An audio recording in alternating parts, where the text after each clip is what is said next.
Baby को Chinese के साथ, वो कहते हैं कि आप इसके साथ 6 फुट की लीड लगाएं और आपने 6 फुट दूर खड़े होकर इसको चार्ज करना है। आप लोग कह रहे हैं ये फ्लेमेबल नहीं है, वो कह रहे हैं इसको हवा में जाए नहीं। बस लो काय को बदलेगा थोड़ा सा फ्लेम कम करे इसको स्लो कर दे। ये सबको कंडीशन ये थी कि आग अगर पहले तेज होगा तो ज़्यादा बात आग नहीं लगेगी। इसको देखते हैं, स्लो करके देखते हैं कि इतना लगती है कि नहीं।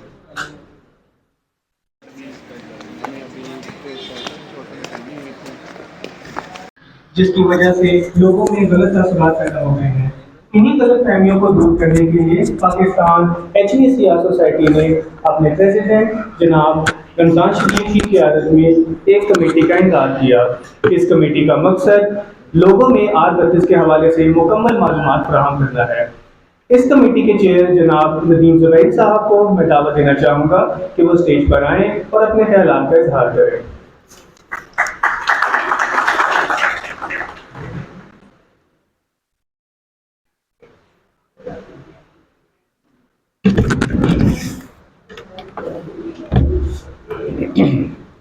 बिस्मिल्लाहिर्रहमानिर्रहीम।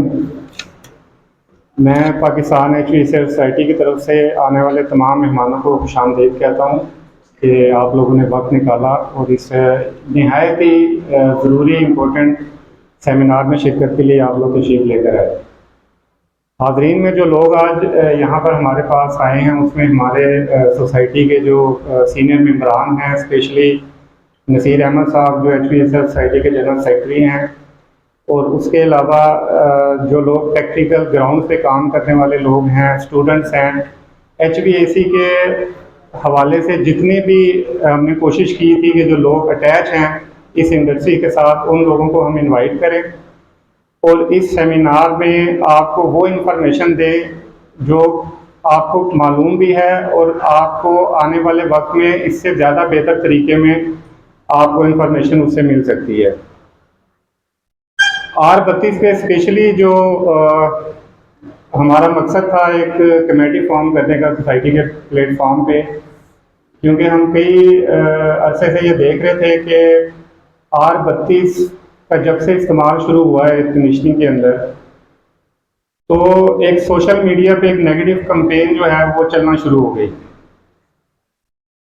अब हम लोग जब उन चीज़ों को देखते हैं तो बंदा ये सोचता है कि जब बंदा कोई बीमार होता है तो वो डॉक्टर के पास जाता है, MBBS डॉक्टर के पास, या वो किसी स्पेशलिस्ट के पास जाता है उस बीमारी का इलाज करवाने के लिए। लेकिन अनफॉर्चुनेटली पाकिस्तान में सोशल मीडिया जिस तरीके से चलाया जा रहा है उसमें एक ही बंदा एक वक्त में फॉरेन पॉलिसी पे भी व्लॉग बना रहा होता है, वही बंदा कुकिंग पे भी बना रहा होता है, रेसिपी पे भी आपको बता रहा होता है, और वही बंदा बाद में कहता है जी कि R32 का जो AC अगर आप घर में लगाएंगे तो ये फट जाएगा। इस तरह के कई लोगों को हमने पर्सनल कैपेसिटी में अप्रोच किया और उनसे पूछा कि भाई आप जो ये इन्फॉर्मेशन दे रहे हैं लोगों को, इसका मकसद क्या है, आपने कहाँ से ये इन्फॉर्मेशन ली है कि R32 का एक AC लगा होता है और वो किसी भी वक्त जो है वो प्रेशर की वजह से फट जाएगा, वो बम बन जाएगा और आपका घर जो है वो तबाह हो जाएगा। तो हमें आज तक किसी भी व्लॉगर ने या सोशल मीडिया इन्फ्लुएंसर ने आज तक रिप्लाई नहीं किया उस चीज़ का।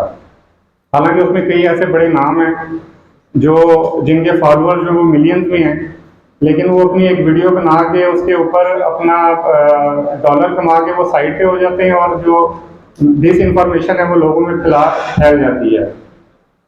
तो इस तरह के कई इंसिडेंट्स हो रहे थे और एक लोगों के अंदर बेचैनी हो रही थी। वो हमसे भी पूछ रहे थे कि जी आप बताएं कि R32 के AC में वाकई ये प्रॉब्लम आती है या कोई और इशू है इसमें। तो सोसाइटी के प्लेटफॉर्म पे जब एग्जीक्यूटिव काउंसिल की मीटिंग हुई तो उसमें ये डिसाइड किया गया, जो हमारे सोसाइटी के प्रेसिडेंट हैं रमजान शरीफ साहब, उन्होंने कहा कि हम एक कमेटी बनाते हैं जो पूरे पाकिस्तान में इस तरह की अवेयरनेस प्रोग्राम को लेके चले और लोगों में एक अवेयरनेस पैदा करे और लोगों को बताए कि जो गैस या जो AC आप 2024 में पाकिस्तान में आप घरों में लगा रहे हैं वो 2012 की ईजाद है। 2012 में सबसे पहले R32 जो है वो एक जापानीज कंपनी ने अपनी AC में इंट्रोड्यूस करवाई और उसके बाद आप ये सुनकर हैरान होंगे कि America, Europe, India, Africa, middle east, China, ये मेन वो कंट्रीज हैं जहाँ पे इस वक्त टोटल 100% जो है वो R32 एसीज के अंदर इस्तेमाल हो रही है। लेकिन हमारी बदकिस्मती ये है कि जब भी कोई नई टेक्नोलॉजी इन्वेंट होती है जो हम लोग खुद तो नहीं करते, बाहर से ही आती है, तो हमारे यहाँ एक उसका नेगेटिविटी जो है वो बहुत ज़्यादा प्रोड्यूस हो जाती है। उसमें लोग कहते हैं कि पता नहीं, जब R22 से हम R410 पे जा रहे थे तो तब भी यही हालात थे, अब 410 से R32 पे जा रहे हैं, जो कि एक फ्यूचर है, इसके बगैर आप सर्वाइव नहीं कर सकते। आप पीछे मैन्युफैक्चर को ये नहीं कह सकते कि जी हमें डर लगता है तो आप 410 लगा के भेजें। अव्वल तो इसमें कोई ऐसी हैजर्ड्स हैं नहीं, फ्लेमेबल है नहीं। जो टेक्निकल एक्सपर्ट हमारे पास आए हैं वो आपको ब्रीफ करेंगे इसकी प्रॉपर्टीज भी, इसका यूजेज भी, और इसका जो इन्वायरमेंटल इम्पैक्ट है उसके बारे में भी वो बताएंगे आपको। तो मेरी आप सब लोग से गुजारिश है, क्योंकि आप लोग सारे टेक्निकल ग्राउंड पे काम करने वाले लोग हैं, कि आप लोग जब खुद भी किसी के घर पे, किसी के ऑफिस पे या बिल्डिंग में काम करने जाते हैं तो आप अपने तौर पे भी उनको अवेयरनेस दें कि ये R32 की वजह से ये प्रॉब्लम नहीं आ रही, ये प्रॉब्लम कोई और होती है, लेकिन उसका जो सारा मलबा है वो एसी के ऊपर आ जाता है कि ये R32 का एसी था, तो वो उसकी वजह से ये प्रॉब्लम आई है। तो अभी आज का जो सेमिनार है ये हमारा इस टॉपिक पे पहला सेमिनार है।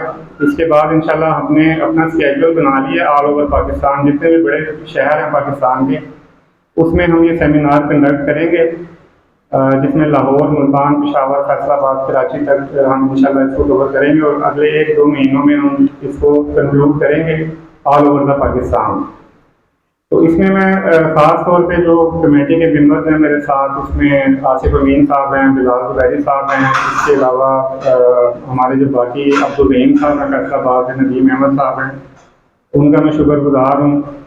मकसूद साहब जो आइवा के प्लेटफॉर्म से जिन्होंने काफ़ी कोशिश की इस इवेंट को मुनक़िद करने में, उनका शुक्रगुजार हूँ। उनके प्रेसिडेंट हैं हक नवाज साहब, उनका भी शुक्रिया अदा करता हूँ कि उन्होंने सोसाइटी के साथ मिलकर ये रियलाइज़ किया कि ये एक वक्त की ज़रूरत है कि हम लोगों को इकट्ठा करें और एक टेक्निकल नॉलेज शेयर करें, कुछ हम आपको बताएं और कुछ आपसे हम सीखें, क्योंकि आप लोग जो है टेक्निकल लोग, हाथों से काम करने वाले लोग हैं, तो आपकी जो इनपुट हमें मिलेगी तो उससे ज़्यादा बेहतरी आएगी। तो मैं एक दफ़ा फिर आपका शुक्रिया अदा करता हूँ, आपके आने का बहुत बहुत शुक्रिया। Thank you.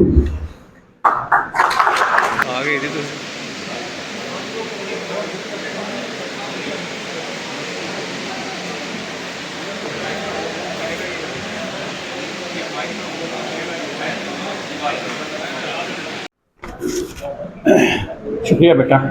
बिस्मिल्लाहिर्रहमानिर्रहीम।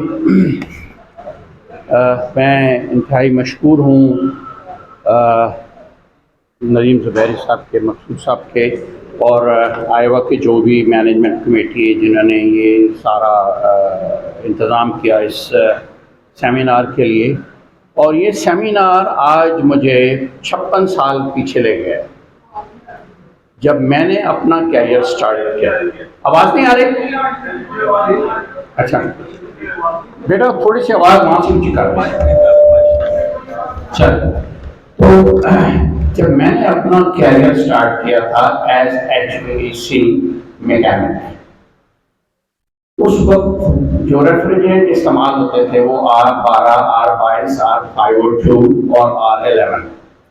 R22 ज़्यादातर AC में होती थी, R12 जो है वो रेफ्रिजरेटर्स वगैरह में होती थी, 502 जो थी 2 टेम्परेचर के लिए थी, और R11 चिलर्स में इस्तेमाल होती थी। तो ये जब 68 में मैंने कैरियर स्टार्ट किया था, उस वक्त पाकिस्तान में ये रेफ्रिजरेंट ज़्यादा पॉपुलर नहीं थे। उस वक्त सबसे ज़्यादा अमोनिया ही यूज हो रहे थे। इवन डोमेस्टिक रेफ्रिजरेशन में भी ना, घरों के रेफ्रिजरेटर में भी अमोनिया ही होती थी। फिर आहिस्ता आहिस्ता से जब ये केमिकल आने शुरू हुए तो ट्रांजिशन शुरू हो गए। तो इन रेफ्रिजरेंट्स की बड़ी तारीफ होती थी कि ये बड़े सेफ हैं और बड़े एफिशिएंट हैं, ये है वो है। तो वो गुजरता गया, इसका इस्तेमाल बढ़ता गया। फिर उससे कुछ 15 साल बाद मैं सऊदी अरब में जब था तो वहाँ university of petroleum and mineral में एक सेमिनार अटेंड किया मैंने। वहाँ हमें पता चला कि ये दो ओजोन डिप्लीटिंग रेफ्रिजरेंट्स हैं। तो इसके खिलाफ बड़ा शोर मच गया कि जी ये तो दुनिया को तबाही की तरफ लेके जा रहे हैं रेफ्रिजरेंट।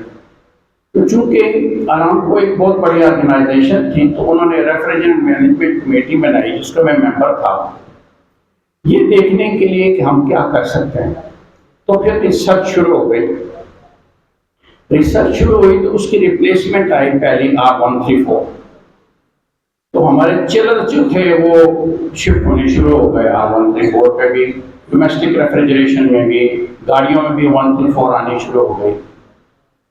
फिर जब तकरीबन 10-15 साल के बाद मैंने एक और कॉन्फ्रेंस अटेंड की तो वहाँ पता चला ये तो ग्लोबल वार्मिंग कर रहे हैं।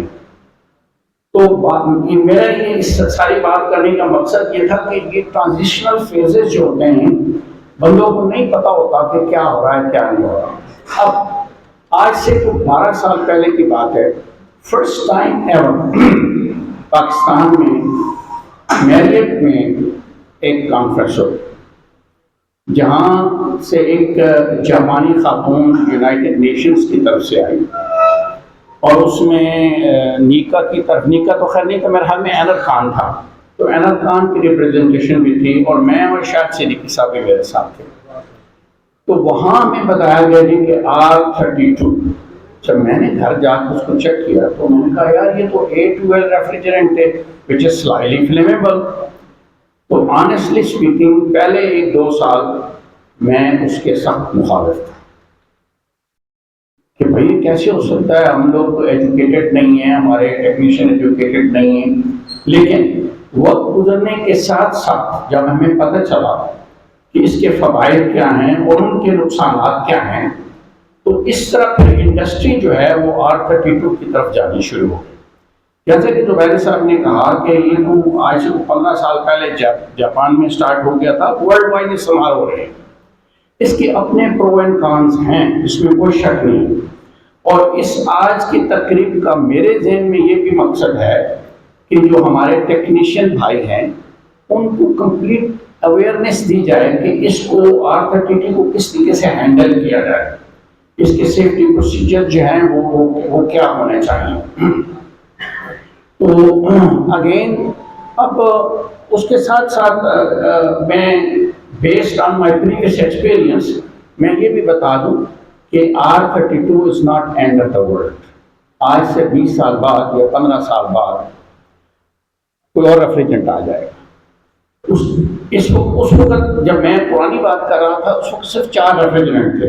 अब अगर आप वेबसाइट पे देखें तो आपको 100 से ज़्यादा रेफ्रिजरेंट मिले।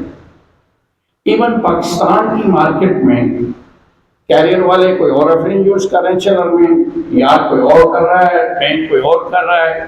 तो इंडस्ट्री जो है ना as far as refrigeration refrigeration अभी स्टेबलाइज नहीं हुई। तो इस वक्त हमारे पास जो कुछ है वो R32 है और इसके साथ कुछ और रेफ्रिजरेंट्स भी हैं, लेकिन चूंकि डोमेस्टिक मार्केट में R32 का शेयर बहुत ज़्यादा है तो इसलिए आज का सेमिनार जो है वो बहुत इम्पॉर्टेंट है। तो मैं अगेन शुक्रिया अदा करूँगा कि उन्होंने PHVACR ने, चूँकि मैं रिप्रेजेंट कर रहा हूँ PHVACR को भी, तो एक बड़ा अच्छा मौका फराहम किया है एवा ने और PHVACR ने मिलके, और इससे यकीनन आज कुछ मैं भी सीखूँगा और यकीनन आप भी कुछ सीखेंगे। तो इंतहाई शुक्रिया के साथ थैंक यू।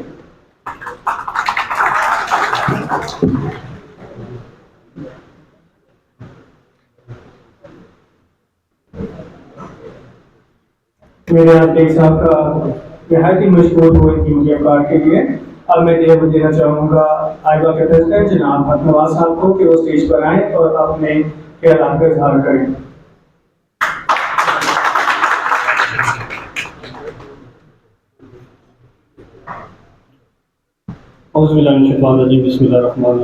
मैं सबसे पहले HVACR सोसाइटी के तमाम मेम्बरों का शुक्रिया अदा करता हूँ कि उन्होंने हमारी रिक्वेस्ट के ऊपर ये सेमिनार मुनक्किद किया और मैं साथ साथ अपनी एग्जीक्यूटिव बॉडी का शुक्रिया अदा करता हूँ कि उन्होंने इस प्रोग्राम में बढ़ चढ़ के हिस्सा लिया और लोगों को इकट्ठा किया।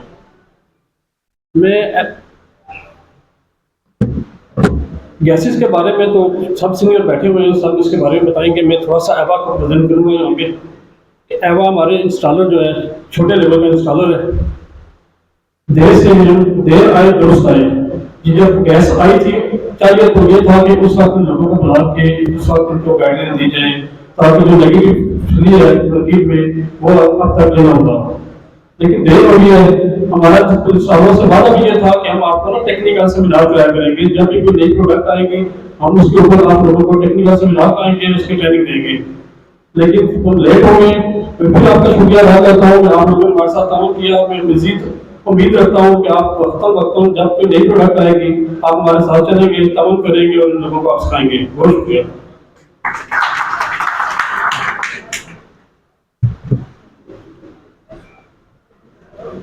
शुक्रिया। हमारे बीच आईवा के जनरल सेक्रेटरी जनाब मकसूद अली साहब मौजूद हैं। अब मैं उनको दरख्वास्त करूंगा कि वो स्टेज पर आएँ और अपने ख्यालात का इज़हार करें।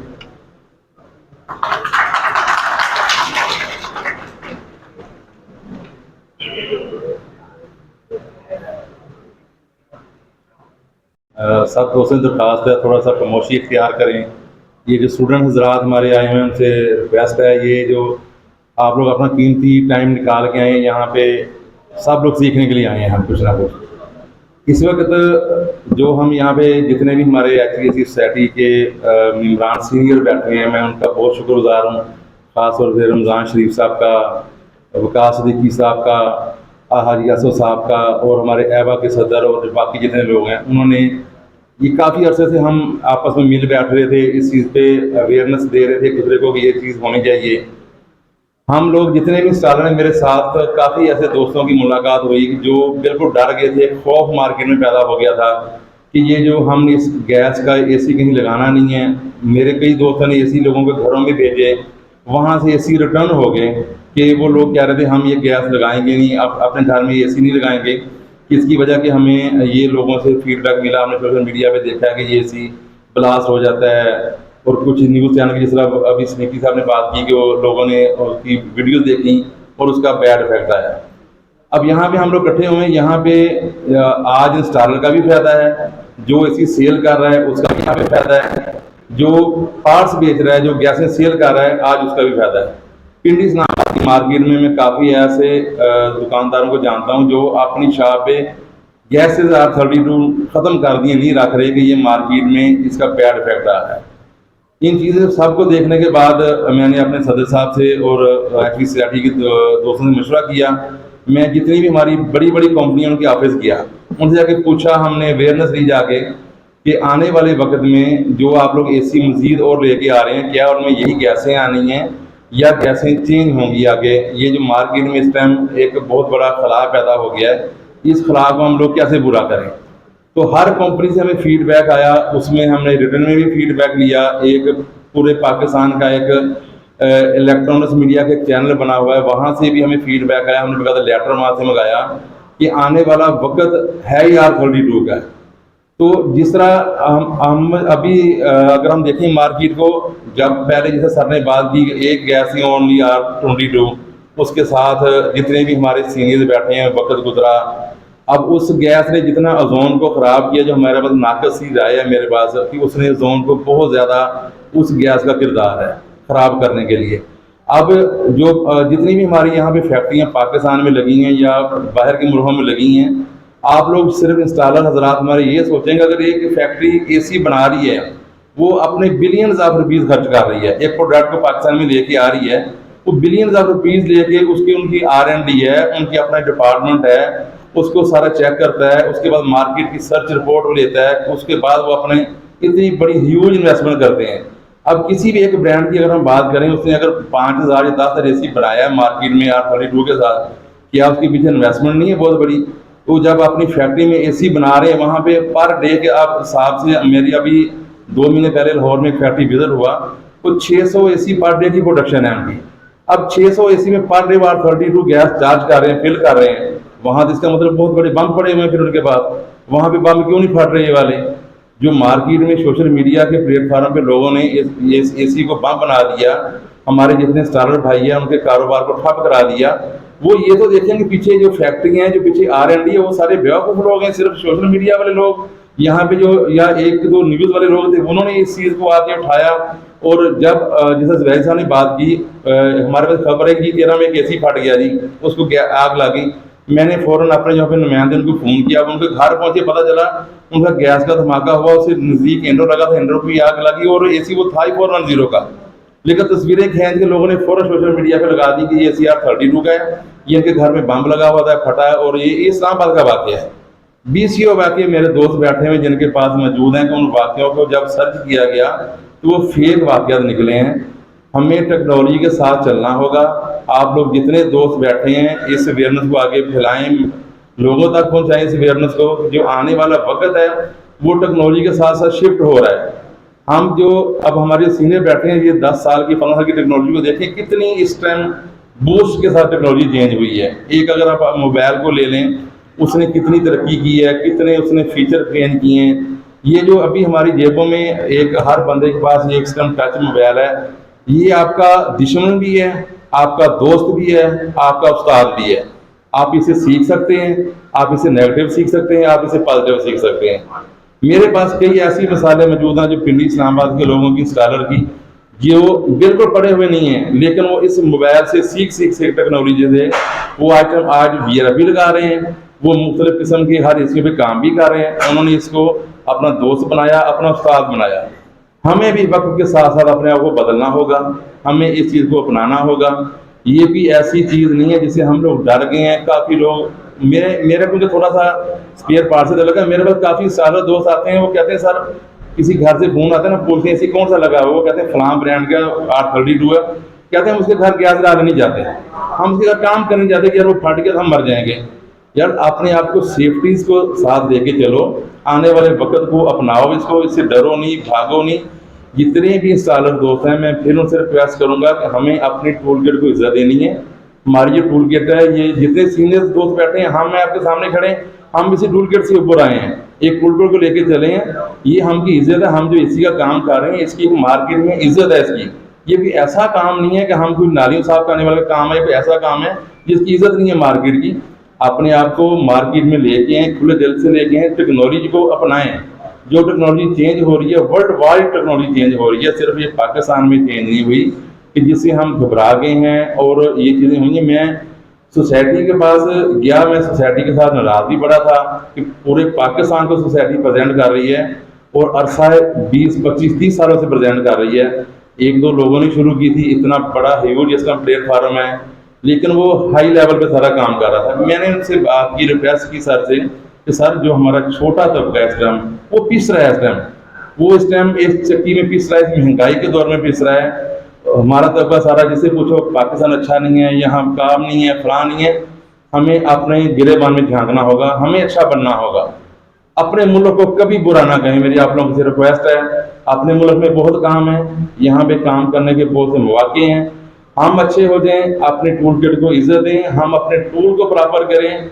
मैंने इस मोबाइल का भी जिक्र किया, इस टेक्नोलॉजी में आप देखें हम कोई सही काम कर ही नहीं रहे। मेरे से वैसे कोई बंदा सही काम कर रहा, हमारी टूल किट ही पूरी नहीं है। जो टूल, जो सेफ्टियाँ होनी चाहिए, हमारी किसी के पास पूरी नहीं है। अब जो टेक्नोलॉजी आगे आ रही है, इसके लिए आपको अपने टूल्स पूरे करने होंगे, उसकी सेफ्टियाँ पूरी करनी होंगी।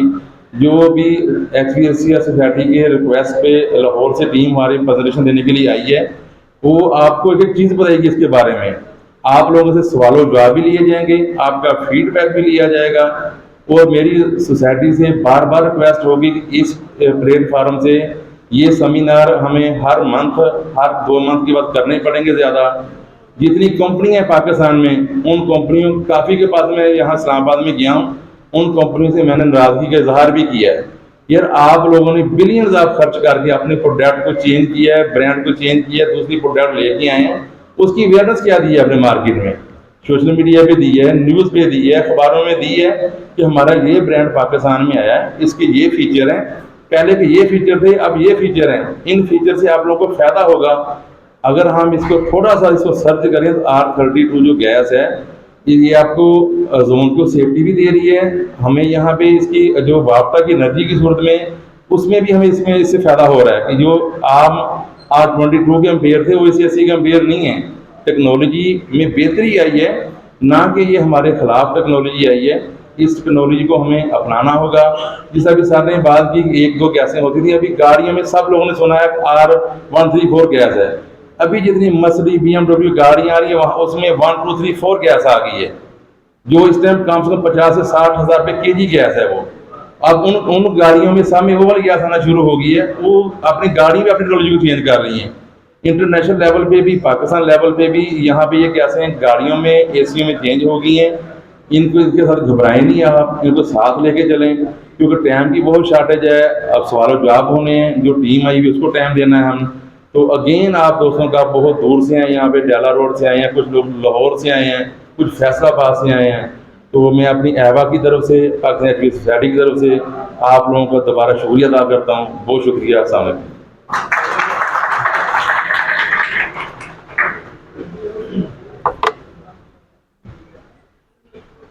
बहुत शुक्रिया मकसूद साहब।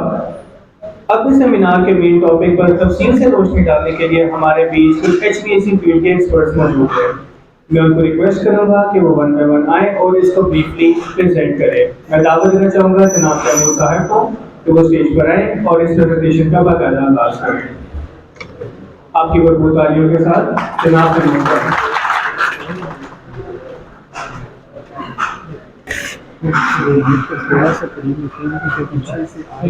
लाइट आपके पास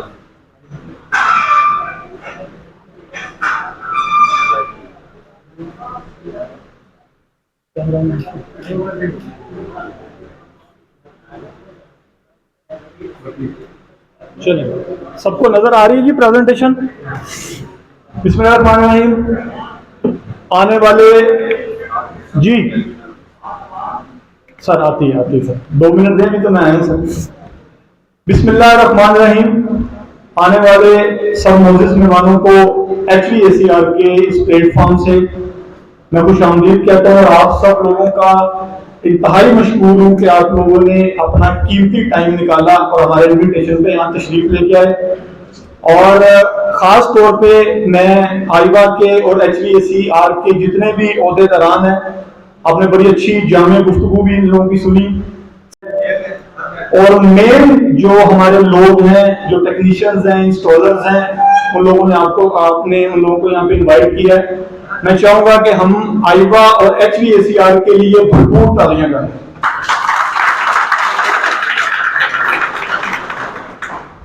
अच्छा, लेकिन सोशल मीडिया की काफी यहाँ पे बात हो रही थी, चूंकि ये जो सारा एक इशू क्रिएट किया गया, ये सोशल मीडिया के ऊपर ही हमने देखा। अभी सब ओहदेदारान ने भी बात की कि हमारी जेब में जो है वो इस वक्त सारी चीजें होती हैं, काफी सारी चीजें हम अपने बटन दबा के उसको जो है ना हमारे पास एक एक्सेस आ गई है।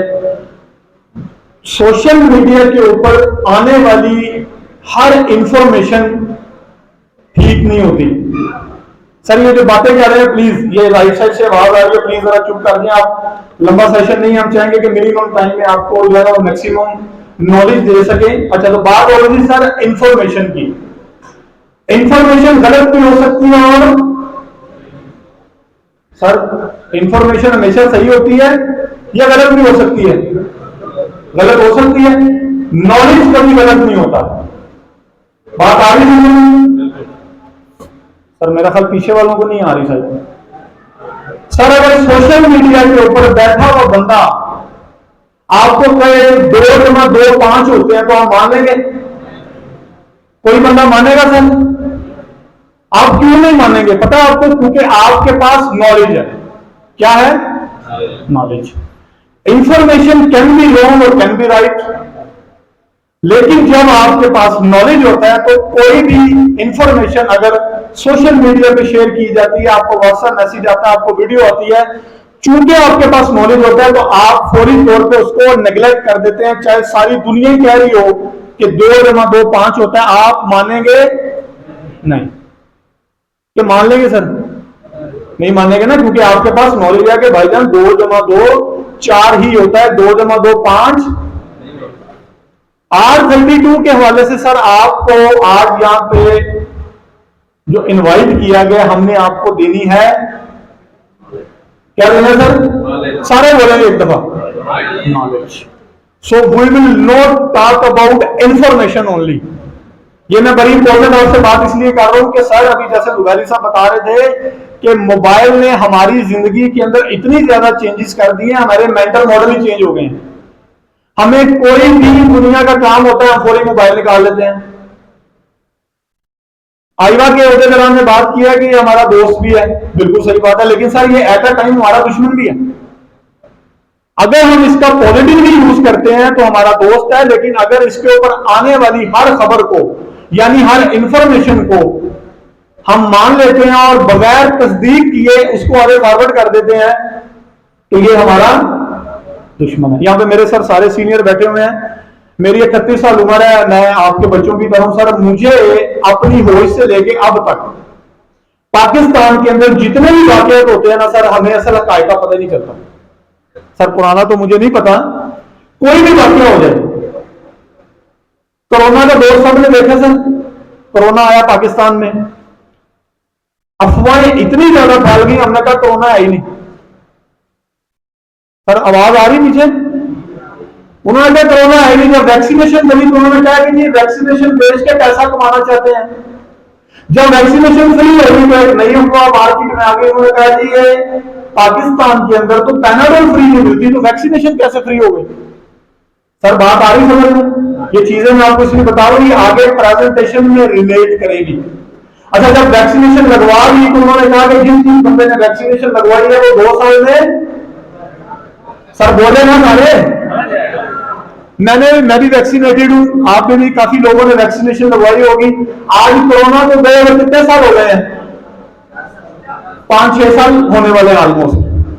तो सोशल मीडिया के ऊपर आने वाली इंफॉर्मेशन नॉलेज से चेक की जा सकती है वो ठीक है या बात आ रही है। अच्छा, अब आप लोगों को यहां पे बुलाना, इनवाइट करने का मकसद ये है कि सर जब कस्टमर एसी खरीदता है ना, मकसूद साहब आप एग्री करेंगे क्योंकि आप मार्केट में रहते हैं, वो सेलर से ज्यादा टेक्नीशियन की बात सुनता है, इंस्टॉलर की बात सुनता है।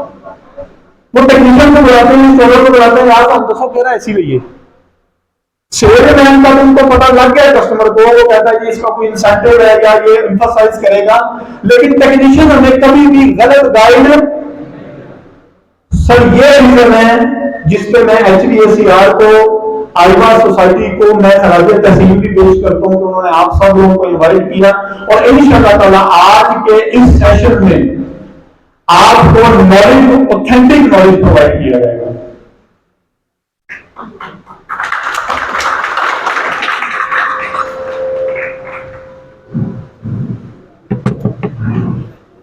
कितने लोग यहां पे बैठे हुए जो मुझे हाथ खड़ा करके बताएंगे कि उन्होंने R32 के हवाले से जितनी भी मार्केट के अंदर नेगेटिव मार्केट R32 की सुनी है, वो सिर्फ मोबाइल से, सोशल मीडिया से सुनी है या देखी है? हाथ खड़ा करके बताएंगे मुझे। आज वो सारे सोशल मीडिया की है सर। सोशल मीडिया पाकिस्तान के अंदर, जैसा कि मैंने पहले भी आप लोगों को जिक्र किया है, कोई भी बड़े से बड़ा वाकया हो जाए, छोटा वाकया हो जाए, असल हकायक क्या होते हैं हमें आज तक पता, तो सर हमें असल हकायक पता करने चाहिए या जो है वैसे की बुनियाद पे चलना चाहिए? सर जी अभी ये रिसेंटली एक वाकया हुआ, मैंने कहा वो पंजाब कॉलेज में ये होगा वो होगा, सारे मतलब ना कॉलेजों में आग लगी, पूरा पाकिस्तान, पता लगा वाकया है कोई नहीं। ये है सोशल मीडिया की बरकत। आखिरी बात करके मैं खत्म करना चाहूंगा, उसके बाद हम प्रेजेंटेशन का बकायदा आगाज करेंगे। एक पिछले दिनों में काफी पोस्ट वायरल हुई, उसमें ना सर ये अंबानी की शादी देखी आपने, तो उसके रिजल्ट भी सर जी सामने देखा होगा सोशल मीडिया के ऊपर। इसका जिक्र करना इसलिए जरूरी है कि सर ये जो R32 वाला फंडा है ना, ये सोशल मीडिया ने पैदा किया। उसके बारे में सोशल मीडिया में एक तस्वीर है, एक तरफ अंबानी की तस्वीर, एक तरफ इमरान खान की। उन्होंने कहा कि पाकिस्तान में से अंबानी ने सिर्फ इमरान खान को अपनी शादी में इनवाइट किया, हमारा मुर्शिद, हमारा लीडर। उससे भी ज्यादा मजे की बात, 70,000 लाइक्स हैं और सर 30,000 कमेंट्स आए हुए हैं, सुभान अल्लाह माशाल्लाह। सर उसने पाकिस्तान में से किसी को नहीं बुलाया। छोटे सोशल मीडिया मोबाइल निकाला जाता है, मर्जी की पोस्ट आती है तो माशाल्लाह सुभान अल्लाह, मर्जी की पोस्ट नहीं अपनी पोस्ट पर फिर होगा। तो सर ये जो मिथ है रॉन्ग इंफॉर्मेशन की, ये सिर्फ और सिर्फ हम उस वक्त तोड़ सकते हैं, क्लियर कर सकते हैं जब हमारे पास एक्यूरेट नॉलेज होगा। क्या होगा? सोशल मीडिया बहुत ज्यादा पेनिट्रेट करता है, लेकिन सर कोई भी नहीं मानेगा यहाँ पे बैठा हुआ बंदा कि 2 जमा 2 5 होते हैं। है तो बंदा जो माने, या आप सारे भी कहने लग जाएंगे 2 जमा 2 5 होते हैं, तो हम मकसूद साहब को नहीं बना सकते क्योंकि मकसूद साहब के पास नॉलेज है। तो साबित हुआ कि गलत चीज गलत ही होती है, चाहे सारी दुनिया क्यों ना कहने लगते हैं, और ठीक चीज ठीक होती है चाहे एक बंदा क्यों ना कह रहा हो। बात आ रही है? आपका HVACR सोसाइटी का आइवा का मैं दिल से मशकूर हूं। आपने बहुत अच्छा इनिशिएटिव लिया, आप लोग यहाँ पे तशरीफ लेके आए। आखिरी गुजारिश सिर्फ ये है कि टाइम सबसे ज्यादा कीमती होता है, वो टाइम ऑलरेडी आप निकाल के हमारे पास आ चुके हैं। सिर्फ इस प्रेजेंटेशन के दौरान अगर आप बी अटेंटिव होकर बैठेंगे, बी एक्टिव होकर बैठेंगे, तो मैं आप लोगों को यकीन दिलाता हूं कि आपके पास इस सेशन को अटेंड करने के बाद वो ऑथेंटिक नॉलेज रहेगा और आपका कॉन्फिडेंस लेवल इतना हाई होगा कि आप पूरे पाकिस्तान में जितने भी आपके कस्टमर होंगे आप उनको बता सकेंगे कि R32 रेफ्रिजरेंट गैस एक्चुअली में क्या है। हमारे पास टेक्निकली स्पेशलाइजेशन जिन लोगों ने की हुई है वो टीम हमारे पास यहाँ पे लाहौर से तशरीफ लेके आई हुई है, और मैं आगे माइक उमैर साहब को कहूंगा कि वो उनको इनवाइट करें। गुजारिश सिर्फ ये है कि सिर्फ 10 से 15 मिनट अगर आप अपने मोबाइल साइलेंट पे या ऑफ करके एक्टिव लेवल पर आज की प्रेजेंटेशन ले लेंगे तो इंशाल्लाह आपके सबके नॉलेज में इजाफा होगा। Thank you very much.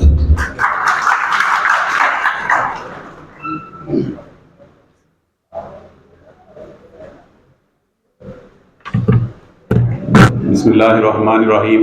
Assalamu alaikum. Myself, as he introduced myself, Mr. Adnan, and I am electronics engineer. So I am attached with HVACR from last 10 years. So here Mr. Umar is with us, and he is a technical specialist. So let's start our presentation. जैसा कि हम सबको पता है कि हम काफ़ी देर से इकट्ठे हो चुके हैं और टाइम भी शॉर्ट है, तो इसको हम जल्दी कंक्लूड करने की कोशिश करते हैं। आज की हमारी ट्रेनिंग के जो कंटेंट्स हैं उसमें फर्स्ट ऑफ ऑल है next generation refrigerants mean R32। जैसा कि हमारे मोस्ट सीनियर पर्सन्स ने ऑलरेडी बताया कि इन फ्यूचर हमारी जो रेफ्रिजरेंट्स हैं वो उस पर R32 ही चलेगी इंशाल्लाह। तो इसके बाद हम R32 का इंट्रोडक्शन देखेंगे, R32 है क्या, उसके बाद इसके कुछ बेनिफिट्स देखेंगे और इसके फ्लेमेबिलिटी असेसमेंट को देखेंगे, जिसकी वजह से रूमर्स की वजह से हम आप लोगों को इधर इकट्ठे किया है ताकि इसकी अवेयरनेस दी जाए कि इसके इन्वायरमेंटल इम्पैक्ट्स क्या हैं और इसकी फ्लेमेबिलिटी असेसमेंट क्या है, इसके टॉक्सिसिटी इफेक्ट्स क्या हैं और इस पे हम क्यों शिफ्ट हो रहे हैं, इसके बेनिफिट्स क्या हैं, क्या रीजन है इस पे शिफ्ट होने की। तो first of all I will like to tell you about global warming potential। जैसा कि हमारे सीनियर्स ने बताया कि ग्लोबल वार्मिंग पोटेंशियल को इंक्रीज करने का कुछ हमारी रेफ्रिजरेंट्स या गैसेस, ग्रीन हाउसेस गैसेस की एमिशन की वजह से ग्लोबल वार्मिंग पोटेंशियल हमारा इंक्रीज होता जा रहा है। तो उसमें हमारे एसी में जो गैसेस यूज हो रही थी जैसा कि R22 या R410, तो उसमें इन गैसेस का भी एक बहुत बड़ा किरदार था। तो इन वजूहात की बिना पर इसको हम नहीं बल्कि ग्लोबली लेवल पे यूनाइटेड नेशन ऑफ CCC उन्होंने एक कन्वेंशन की 2007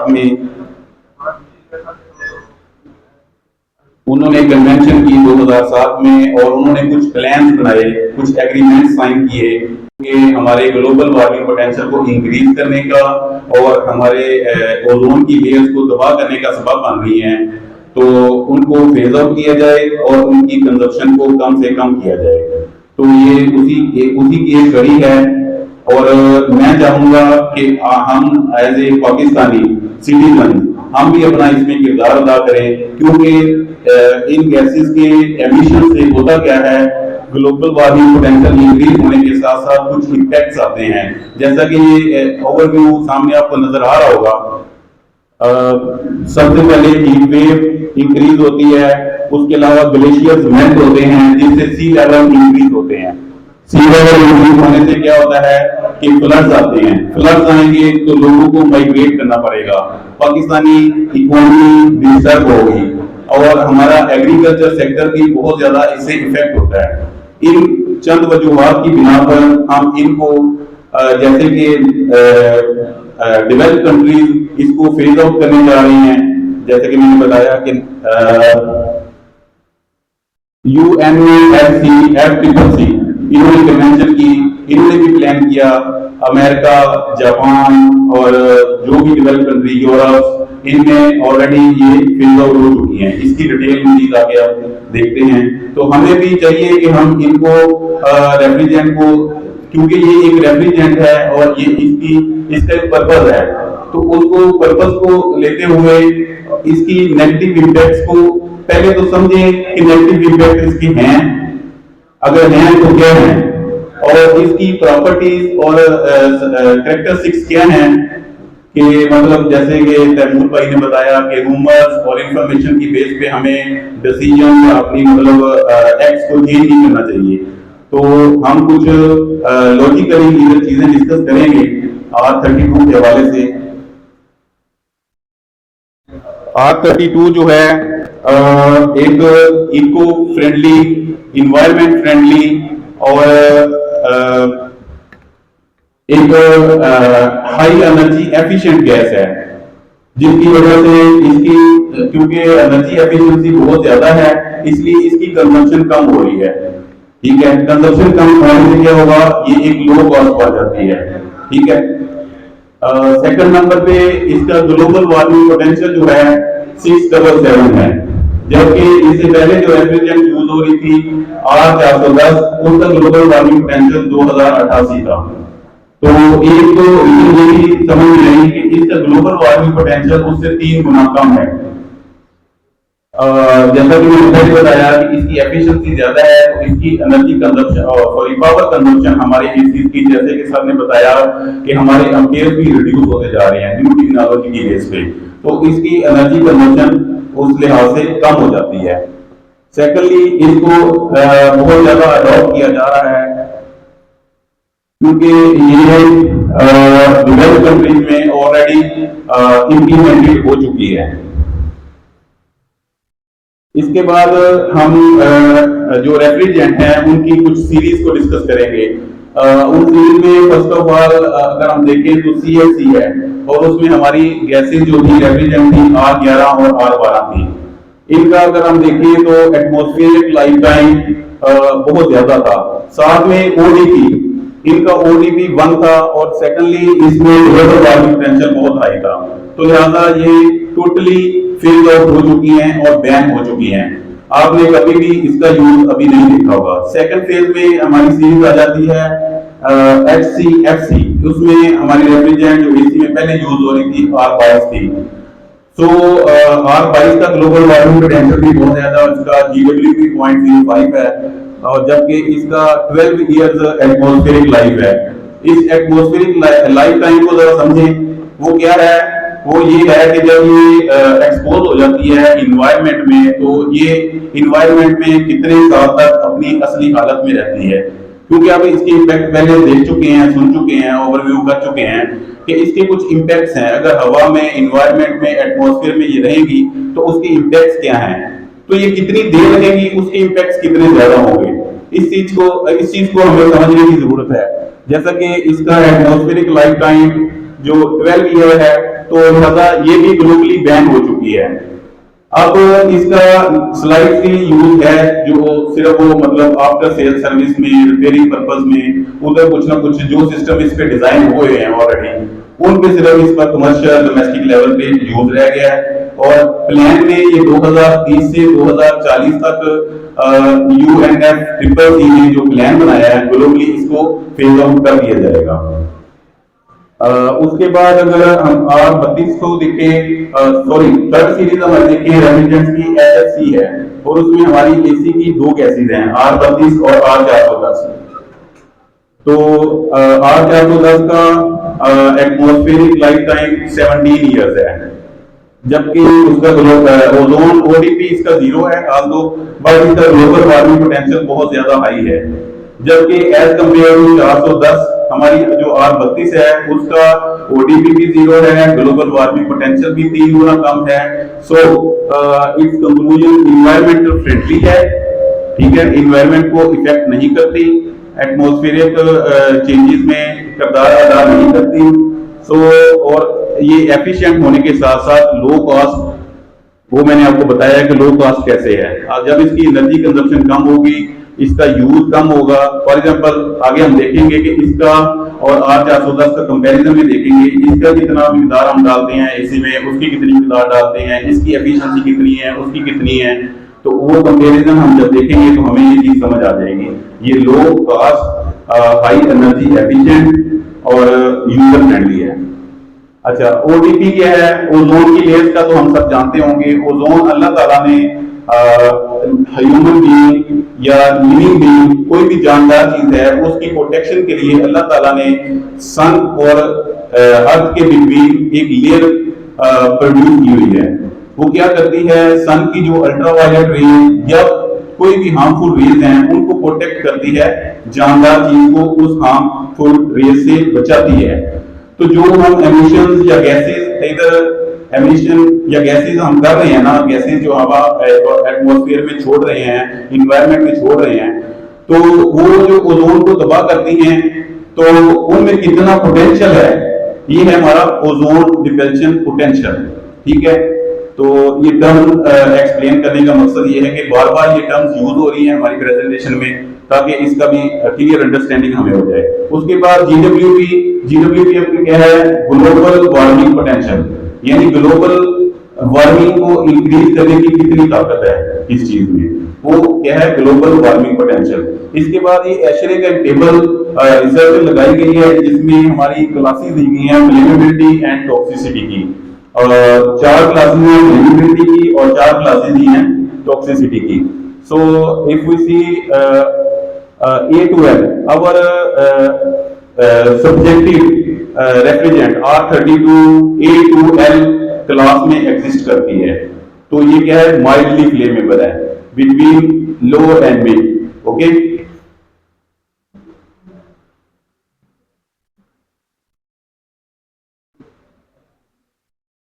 अच्छा, इस स्लाइड में हम कंपैरिजन करेंगे हमारे एसी में जो 3 किस्म की रेफ्रिजरेंट रिसेंटली हमने यूज की हैं, R22, R410 और जो अभी करंटली यूज कर रहे हैं R32।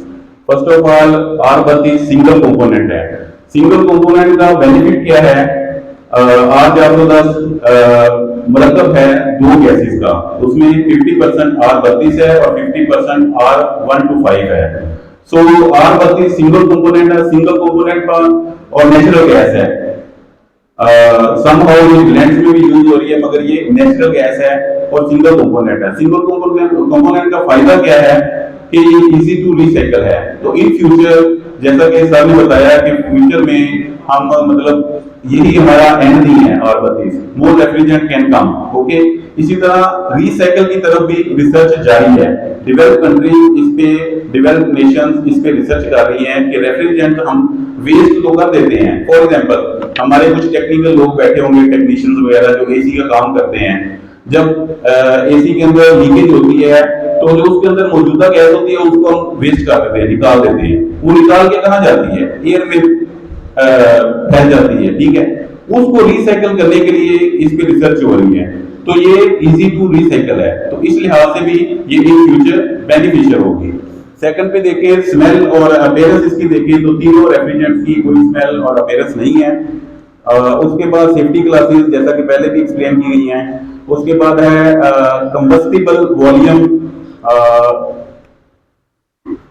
इसका R32 का 300 ग्राम पर मीटर क्यूबिक कंबस्टिबल है, so it is difficult to light ignite. Okay, next है इग्निशन टेम्परेचर, ये बहुत इंपॉर्टेंट पॉइंट है।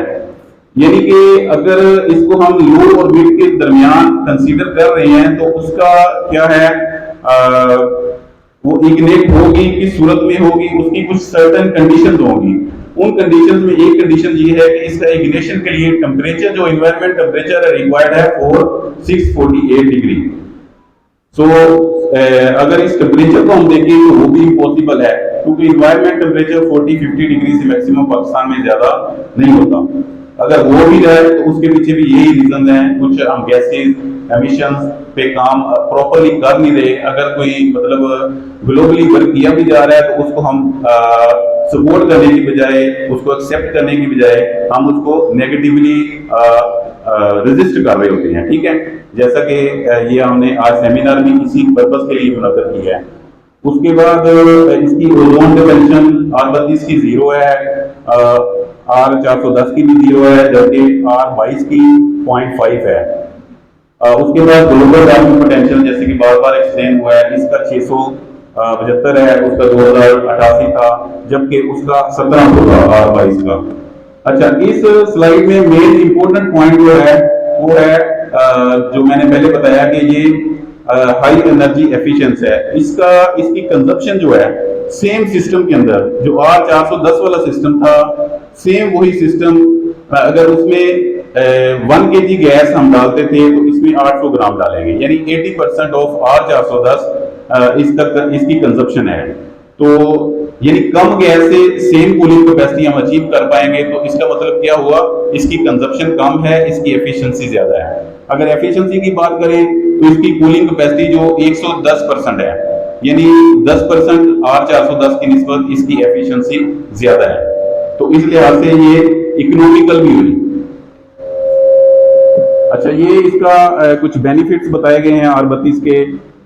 इनहैंस एफिशिएंसी है इसकी, क्विक कूलिंग है, और इसके बाद कॉस्ट इफेक्टिव है, लेस एनर्जी है, नॉन टॉक्सिक है, इन्वायरमेंट फ्रेंडली है, इसी तरह 0 ODP है। उसके बाद इसकी रेफ्रिजरेंट की कंजप्शन कम है। इसमें दो नीचे चार्ट दिखाए गए हैं, उसमें पहला CSPF यानी सीजनल कूलिंग परफॉर्मेंस, यानी कि अगर तीनों रेफ्रिजरेंट्स को कंपेयर करें तो एनर्जी एफिशिएंसी रेशियो किसकी ज्यादा है, R32 की, जैसा कि टॉप लाइन नजर आ रही है आपको। अगर हम इसी तरह इसको कंपेयर करें कंजप्शन के हवाले से, एनर्जी कंजप्शन यानी कि ये बिजली कितनी खाती है, ये सिस्टम R32 वाला, R410 वाला और R22 वाला सिस्टम, तीनों सिस्टम को अगर कंपेयर करें तो उनकी एनर्जी कंजप्शन किसकी कम, सबसे कम किसकी है, R32 की, जैसा कि इस चार्ट में क्लियरली दिखाया गया है। तो इस लिहाज से भी हम इसको कह सकते हैं कि ये इसके कुछ बेनिफिट्स हैं जिसकी वजह से हम ट्रांजिशन की तरफ जा रहे हैं। ठीक है, फ्लेमेबिलिटी असेसमेंट देखें तो ISO में इंटरनेशनल स्टैंडर्ड ऑर्गेनाइजेशन, उन्होंने कुछ स्टैंडर्ड्स बनाए होते हैं हर प्रोडक्ट हर सिस्टम के। तो उनका जो सिस्टम है 817/2014, उसके मुताबिक R32 A2L, जैसा कि एशरी की रिपोर्ट में भी हमने देखा कि A2L क्लास में ये एग्जिस्ट करती है, और इसकी burning velocity less than 10 centimetre है। और रिसर्च के मुताबिक किसी गैस या किसी केमिकल, किसी भी चीज की बर्निंग वेलोसिटी अगर 10 सेंटीमीटर से कम होगी तो उसको हम प्रैक्टिकली देखें तो वो नॉन फ्लेमेबल हम कंसीडर करते हैं। ठीक है, तो इसकी बर्निंग वेलोसिटी क्या है, 10 सेंटीमीटर पर सेकंड है, यानी 10 सेंटीमीटर तक वो फैल सकती है with in a second. Second पे इसका इग्निशन सोर्स अगर देखें तो 648 डिग्री सेंटीग्रेड होना चाहिए इसको इग्निट होने के लिए। थर्ड पे है सीसा की रिपोर्ट है जो ये कह रही है कि R32 can not be ignited by usual static electricity charge और some sparking in our switches और मैग्नेटिक कॉन्टैक्टर्स, यानी कि जैसे कहते हैं ना उनके घर में वो बिजली के शॉर्ट सर्किट से, स्पार्किंग से एसी लगा हुआ था, उसको गैस को आग लग गई। तो ये उनकी सीसा की रिपोर्ट है जो जापान और अमेरिका ने डेमोन्स्ट्रेट यानी कि प्रैक्टिकली करके देखा, एक्सपेरिमेंटली देखा कि इस तरह करने से ये हमारी जो रेफ्रिजरेंट है R32 ये इग्नेट नहीं होती। ये उनकी रिपोर्ट के मुताबिक उसका ये डाटा दिया गया है। अच्छा, फ्लेमेबिलिटी के बिहेवियर देखें तो 3 क्लासेस को हम डिस्कस कर रहे हैं, A3, A2, A2L। A2L our subjected R32। So A3 में हमारी रेफ्रिजरेंट 290 है, उसकी अगर बर्निंग वेलोसिटी देखें 39 है। A2 क्लास में 152A है जिसकी बर्निंग वेलोसिटी 23 है, जबकि हमारी सब्जेक्टेड गैस जो है जिसके अगेंस्ट प्रोपेगेंडा चल रहा है उसकी बर्निंग वेलोसिटी ओनली 6.7 सेंटीमीटर पर सेकंड है। अगर इसकी हीट ऑफ कंबस्शन क्या है कि वो कितना इफेक्ट करती है, ठीक है, उसको देखें तो 1 केजी के साथ 9 मेगाजॉल, ओनली 1 केजी गैस के साथ बर्न होने के साथ, फ्लेम लगने के साथ क्या होती है, ओनली 9 मेगाजॉल पर केजी, यानी कि इसका इफेक्ट है, हीट ऑफ कंबस्शन है। अगर हम इसकी कंबस्शन स्टेट्स को देखें तो A3 फर्स्ट पिक्चर जो हमारी A3 है उसकी फ्लेमेबिलिटी की बिहेवियर इस तरह का होगा, यानी कि इन सर्टेन कंडीशंस पे जो इसकी कंडीशन डिस्कस की गई हैं। सेकंड पे देखें A2 क्लास में ये होगा, जबकि A2L क्लास को देखें तो इन सर्टेन कंडीशंस के ऊपर इसको ये इग्नेट नहीं होती। So we can say 2L refrigerant do not horizontally propagate. अच्छा, इसका क्या मतलब है कि ये अगर इसको आग लगती है तो इसकी प्रोपेगेशन हॉरिजॉन्टली, यानी कि हम किसी चीज को आग लगाएं तो कितनी फैलती है, प्रोपेगेट करती है, यानी ट्रेवल करती है, वो कितनी है, हॉरिजॉन्टली प्रोपेगेट करने की इसकी बर्निंग वेलोसिटी कम है तो इसकी बहुत ज्यादा प्रोपेगेशन नहीं होती। यानी कि अगर फ्लेम किसी सर्टेन कंडीशंस पे इसको लग भी जाता है तो ये एक्सप्लोजिव नहीं है, इफेक्टिव नहीं है, ठीक है। अगर हम प्रैक्टिकली देखें तो एक रूम जो है 3 बाय 3 मीटर यानी कि तकरीबन कोई 10 फीट का अगर रूम है तो उसके अंदर अगर हम 808 केजी गैस रेफ्रिजरेंट R32 छोड़ें तो वो 8 केजी गैस कितने एसीज होंगे, कम से कम 10 बाय 10 रूम में, 10 बाय 10 के रूम में अगर 7 से 8 एसी हम इंस्टॉल करें और वो गैस लीकेज हो जाए तो फिर भी इसको इग्निशन नहीं होगी, ये फ्लेमेबल उस सूरत में भी नहीं है। अच्छा, ये कुछ हमने फ्लेम टेस्ट डेमोन्स्ट्रेशन किया था, ये भी मैं वीडियो प्ले करूंगा, इसको जरा गौर से देखिएगा। जो हम बातें कर रहे हैं प्रैक्टिकली, जो मैंने ऊपर सारी एक्सप्लेनेशन दी है, इसकी कैरेक्टरिस्टिक्स बताई हैं, इसकी फ्लेमेबिलिटी असेसमेंट बताई है ISO के अकॉर्डिंग, एशरी की रिपोर्ट के मुताबिक, या हमने जो डिफरेंट रेफ्रिजरेंट को कंपेयर किया है तो उनको प्रूव करने के लिए हमने प्रैक्टिकली एक डेमोन्स्ट्रेशन किया, वो हम आपके साथ इधर शेयर करेंगे।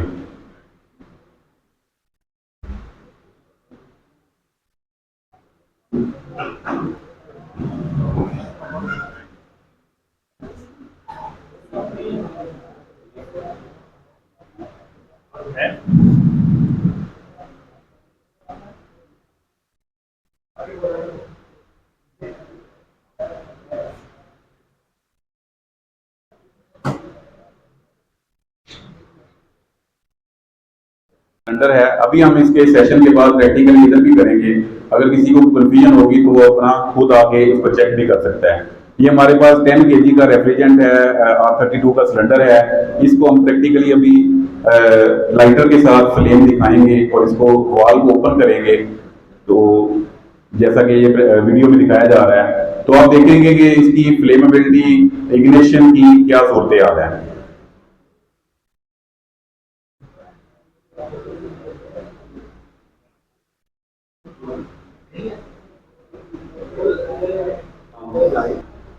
रेफ्रिजरेंट ओपन है, फ्लेम भी ओपन है, तो ये इग्नेट नहीं हो रही। ये हम प्रैक्टिकली इधर भी करेंगे डेमोन्स्ट्रेशन इसके बाद।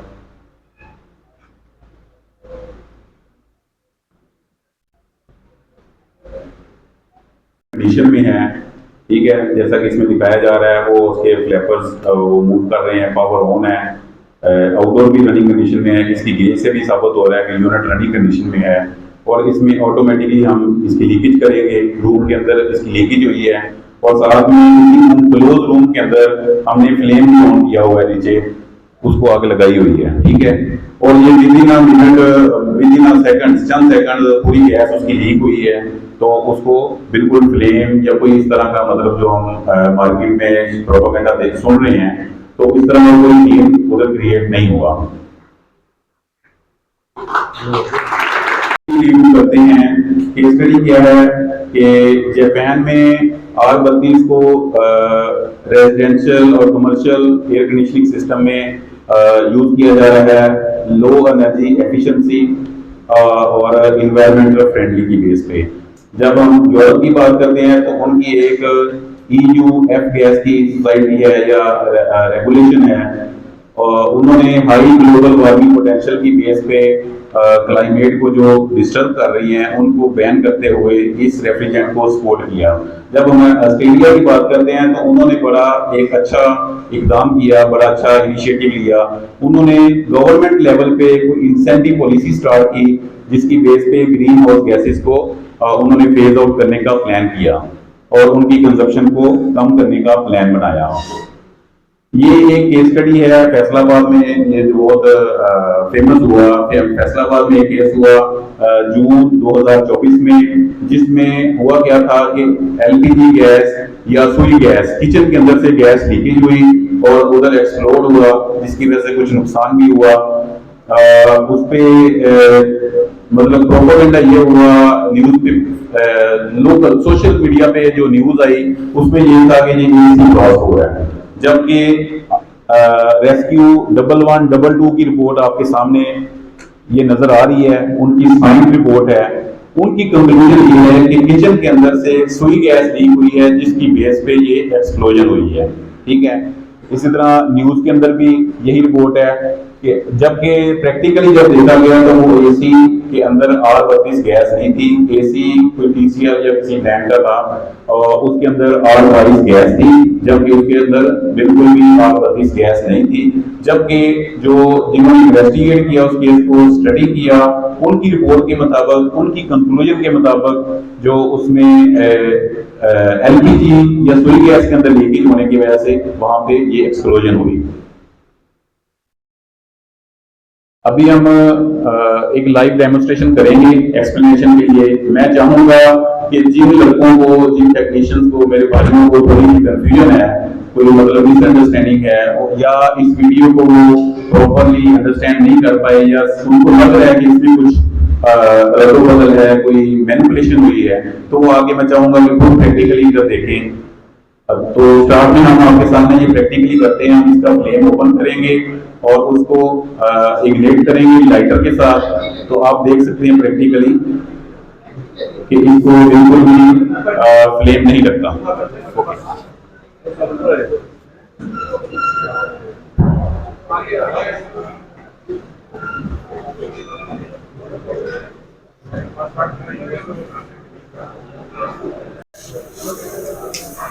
ये देखिए, ये गैस ऑन है, बिल्कुल गैस ऑन।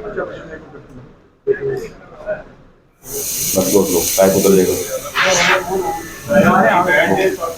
थोड़ा सा फ्लेम कम करें, इसको बिल्कुल स्लो कर दें। ये सबको कंडीशन यही थी कि आग अगर पहले तेज होगा तो ज़्यादा तो आग नहीं लगेगी। तो देखते हैं, स्लो करके देखते हैं कि इसमें आग लगती है कि नहीं।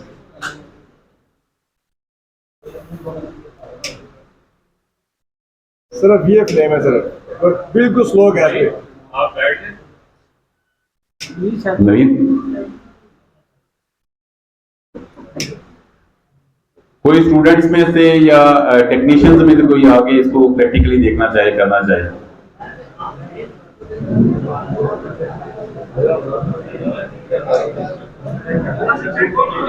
और चेक करो।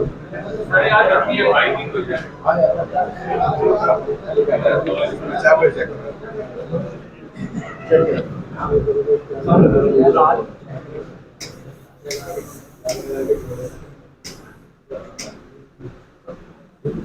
और ये कंफर्म न्यू सिलेंडर हमने जो मार्केट में मिलता है, न्यू सिलेंडर टैग सिलेंडर लेके आए हैं, R32 रेफ्रिजरेंट है इसमें।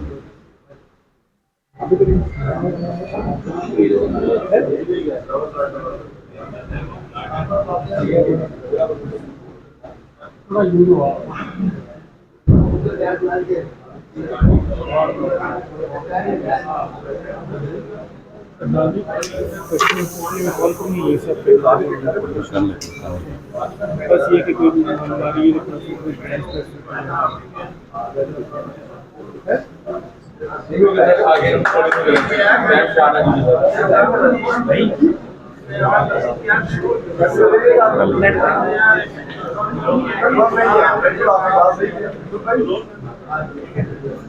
ये नहीं भाई, कहना ये है कि इसमें बाकी R22 है, ये इसमें गैस आप 32 और लेके थोड़ी 32 Yes. जब आप गैस और लेके आए आप इसको देख लें कंफर्म, क्योंकि इसकी ना तो कोई अपीयरेंस है ना कोई स्मेल है। हम इसको ऐसे वेरीफाई तो नहीं कर सकते, अगर किसी को शक है तो इसको वेरीफाई कर सकता है। चलें, let's start our next session, question answer. किसी की कोई प्रेजेंटेशन या R32 के हवाले से कोई क्यूरी है वो डिस्कस कर सकता है। रिक्वेस्ट करेंगे कि जो भी सवाल हैं वो रेफ्रिजरेंट टेक्नोलॉजी और इस प्रेजेंटेशन तक महदूद रहें, किसी भी ब्रांड या पर्सनल एक्सपीरियंस के ऊपर कोई सवाल न करें। शुक्रिया।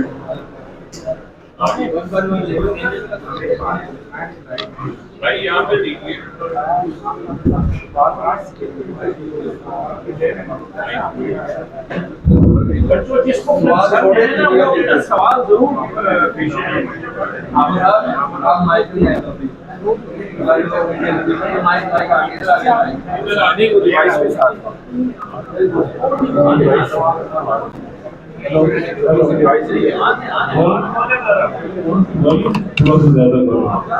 हेलो हेलो, मैं बोल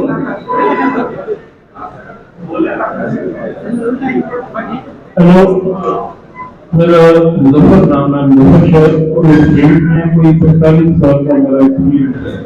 मैं सोसाइटी के हवाले से आप सब शुक्रिया अदा करना, आपने मुझे बोलने का और आपने मुझे सुनने का मौका दिया। तो यहाँ मैं एक रिक्वेस्ट करना चाहता हूँ, मेरे मोहतरम इंजीनियर जो तशरीफ में हैं, एक गैप है हमारे दरमियान आपके दरमियान। अगर आपका लेक्चर PhD फिलोसफी के लिए होता तो मैं कहूँगा बहुत ही अच्छा लेक्चर था, लेकिन हम में से ऐसे लोग भी हैं जो शायद उर्दू में और तफसील लिख ही न सकें। इसलिए मैं रिक्वेस्ट करूँगा कि आपके और हमारे दरमियान एक ब्रिज की जरूरत है। लेकिन आपके लेक्चर में कोई कमी नहीं है, मैंने बड़े गौर से आपका लेक्चर सुना। अब आप रिक्वेस्ट करना चाहता हूँ कि खुदा इस मुल्क पर आप एग्जाम करें। डे बाई डे हमारी जिंदगी गुजर रही है, कंटिन्यू अपने आप को पढ़ने की आदत डालें, ज्यादा नहीं तो सिर्फ आधा घंटा रोज पढ़ें। और ये एक इंतहाई कीमती लेक्चर, और इनसे कह सकता हूँ बहुत मदद के साथ अगर 100 लोगों का इंटरव्यू लिया जाए, एक या दो को शायद कुछ समझ आया, बाकी किसी को कुछ भी समझ नहीं आया। अच्छा, इसमें मैं ना कुछ एडअप करना चाहूँगा। बहुत अच्छा इन्होंने रियलाइज करवाया मुझे भी, और अच्छी चीज़ है। तो हमें जिस तरह की ऑडियंस हो उसी लेवल पे बात करनी चाहिए। इसमें मैं ये रिक्वेस्ट करूँगा कि मेरी प्रेजेंटेशन या जो मैंने नॉलेज शेयर किया है, जो रिसर्च शेयर किया आप लोगों के साथ, इसमें किसी की भी किसी हवाले से, अंडरस्टैंडिंग के हवाले से जो क्यूरी है तो वो क्वेश्चन कर सकता है। Thank you very much.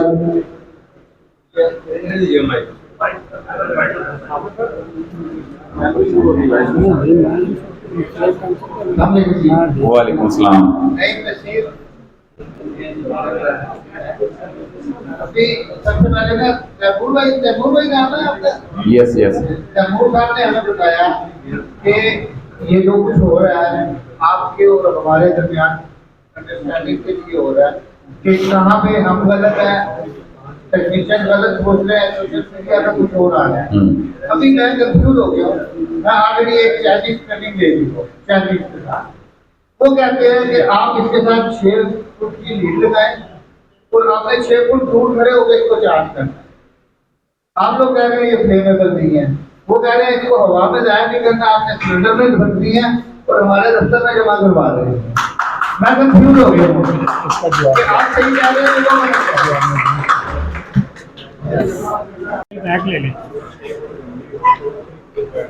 Mic देंगे। नहीं खाली मैं नहीं हूँ, यहाँ बहुत से हैं जिन्होंने वो ट्रेनिंग ली हुई है, वो ट्रेनिंग ली हुई है। सबको जवाब इंशाल्लाह हम देते हैं। ठीक। सबसे पहले तो सर मैं आपको अप्रिशिएट करता हूँ कि आपने खड़े होकर सवाल किया, क्योंकि मोस्ट ऑफ द टाइम हम सवाल करने से भी सम टाइम ना घबराते हैं, तो आई रियली अप्रिशिएट यू। अच्छा सर, ने सवाल ये किया है कि हम आज जो उनको चीज बता रहे हैं वो कुछ और है, लेकिन जो ट्रेनिंग लेके आए हैं कुछ चाइनीज के साथ, उन्होंने उसको बताया कि जी आपने 6 फीट दूर होके इसको जो जब आपने गैस वगैरह रिफिल करनी हो सारी चीजें करनी हो। मेरा है अपना अपना स्पीकर भी है मेरा। अच्छा, दुनिया का कोई एक काम, सर जी दुनिया का कोई एक काम मुझे भाई उठ के बता दे जो बगैर एहतियात के हो सकता है। Good sir. सर एक मिनट सर माधव, और सर मेरी बात को सुने सर जी, सर प्रीकॉशन, आप आंखें बंद करके सड़क क्रॉस कर सकते हैं सर? आप देखिए, सवाल करना आपका हक है, जवाब ही देने दीजिएगा। आप सड़क क्रॉस नहीं कर सकते आंखें बंद करके। दुनिया के हर काम में प्रीकॉशनरी मेजर होते हैं, एहतियाती तदाबीर। एक 50 रुपए का परफ्यूम भी आप खरीदे ना तो उसके ऊपर भी एक वार्निंग साइन लिखा होता है और मेंशन किया गया होता है कि ये फ्लेम नहीं देना इसको। सर बात रसम लीजिएगा। देखिए आपने सवाल बहुत अच्छा किया है, आपका अगर सवाल कोई दोबारा है तो मैं खामोश हो जाता हूँ, आप सवाल कंप्लीट कर लें। अगर कंप्लीट है तो फिर आप मुझे जवाब देने का टाइम पूरा दें। सब भाइयों से एक बात जी, मैं 33-35 साल से ये काम कर रहा हूँ, यहाँ बहुत से लोग हैं जो इससे पहले के कर रहे हैं। ये जो इंसिडेंट अब रिपोर्ट होने शुरू हुए हैं, ये आज से पहले 22 नंबर या 410 के साथ कभी रिपोर्ट नहीं हुए, ये R32 के आने के बाद रिपोर्ट होने शुरू हुए हैं।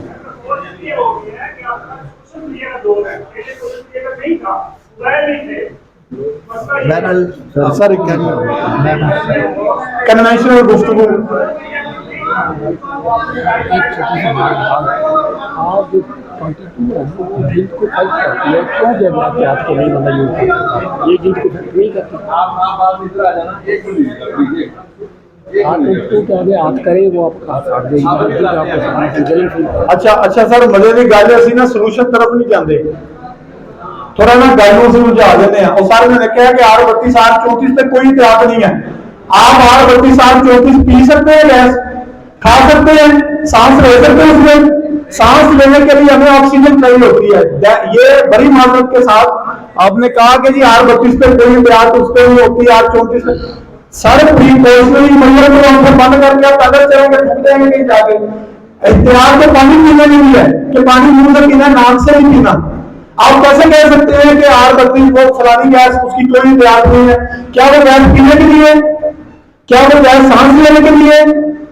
बात को वही चीज हम कहते हैं कि जब आपने R32 रेफ्रिजरेंट गैस को ट्रीट करना है, अगर फॉर एग्जांपल आप उसको रीफिल करना है तो आपने पहले सारी गैस वैक्यूम करनी है। आप अगर बगैर वैक्यूम करेंगे तो उसके अंदर प्रॉब्लम आ सकती है।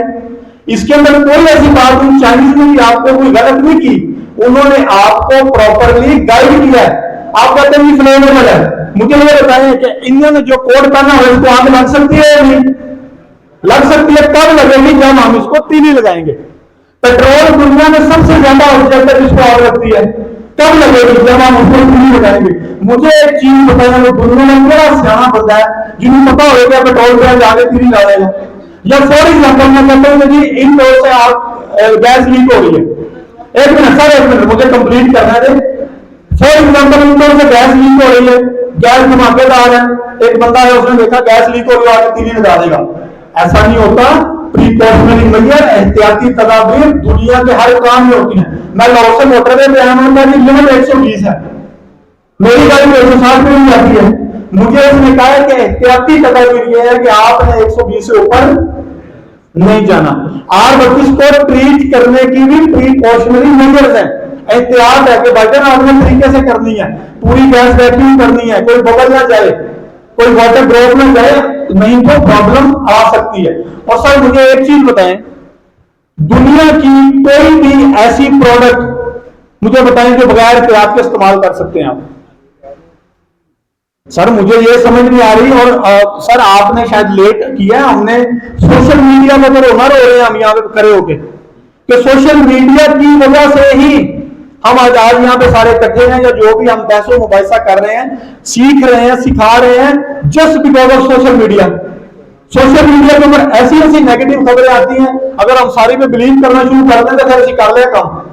हमने यहाँ पे एक चीज मैंने स्टार्ट में कही थी, उसके ऊपर मैंने जोर इसलिए दिया था, एम्फसाइज इसलिए किया था कि इंफॉर्मेशन के ऊपर नहीं जाना, नॉलेज के ऊपर जाना है। जिस चीज की आपके पास नॉलेज होगी आप कभी भी उसको तस्लीम नहीं करेंगे। आपको पता है कि 2 जमा 2 4 है, आप कभी भी नहीं मानेंगे कि भाईजान 5 है। सोशल मीडिया के ऊपर आने वाली वो खबरें हमने आपको यहाँ पे लाइव टेस्ट करके दिखाया। सिलेंडर था, आप सबने देखा, उसके अंदर 10 किलो गैस होती है, 10 एसीयू जितनी गैस सिर्फ एक सिलेंडर में है। हमने लाइव टेस्ट करके दिखा दिया। किसी भी बंदे ने आपको इस तरह का टेस्ट करके सोशल मीडिया पे दिखाया, इकरार मसले को वीडियो इस तरह की बनाई कि देखें जी लाइव टेस्ट आया, सिर्फ क्या हुआ, एक चीज आई, सुनी, फॉरवर्ड कर दी। वो ठंडे कमरे में बैठ के एक वीडियो बनाता है, अपनी एडिटिंग टीम को देता है, हो सकता है वो 38 वाले ऐसे ही बैठा हो, लेकिन चूंकि मैंने तस्दीक नहीं करनी, तहकीक नहीं करनी कि भाईजान असल इसके पीछे मुद्दा क्या है। 120 अरब रुपए का बिजनेस करने वाली कंपनीज जो एसी बेचते हैं, गैस की कीमत कितनी है सर जी? 3000 की कर लें, 5000 रुपए की गैस कर लेते हैं फॉर एग्जांपल। 5000 रुपए की खातिर सर कोई कंपनीज इतनी बेवकूफ नहीं होती कि अपने अरबों रुपए के बिजनेस को खुटे न लगाएं। एहतियाती तदाबीर तो मुझे मेरे मोबाइल वाले ने नहीं बताया। उसने कहा भाईजान बैटरी लगा के, चार्जिंग लगा के अगर यूज करेंगे बैटरी ब्लास्ट हो सकती है, चार्जिंग लगा के अगर मोबाइल यूज करेंगे तो बैटरी गर्म हो सकती है, खरीद करके देखेंगे हमने खराब हो सकती है। सर ये हमने कैसी, मुझे समझ नहीं आई कि जी हम कहेंगे वो फलाना में गैस इस्तेमाल करेंगे, उसके अंदर कोई ऐसी चीज नहीं। सर नहीं, मैं बड़ी मालूम के साथ आप सारे लोग इंतहाई काबिल हैं, इंतहाई आपका तजर्बा है, बेहतरीन आप लोग हैं, लेकिन सर पढ़ी लिखी और ऑथेंटिक बात को तस्लीम करें। जी सर। नहीं ये भाई पहले ये पहले मैं आपकी बात का जवाब देना चल रहा माइक। नहीं सर ये वाला, ये भाई पहले आएंगे, इनका पहले हम ये साथ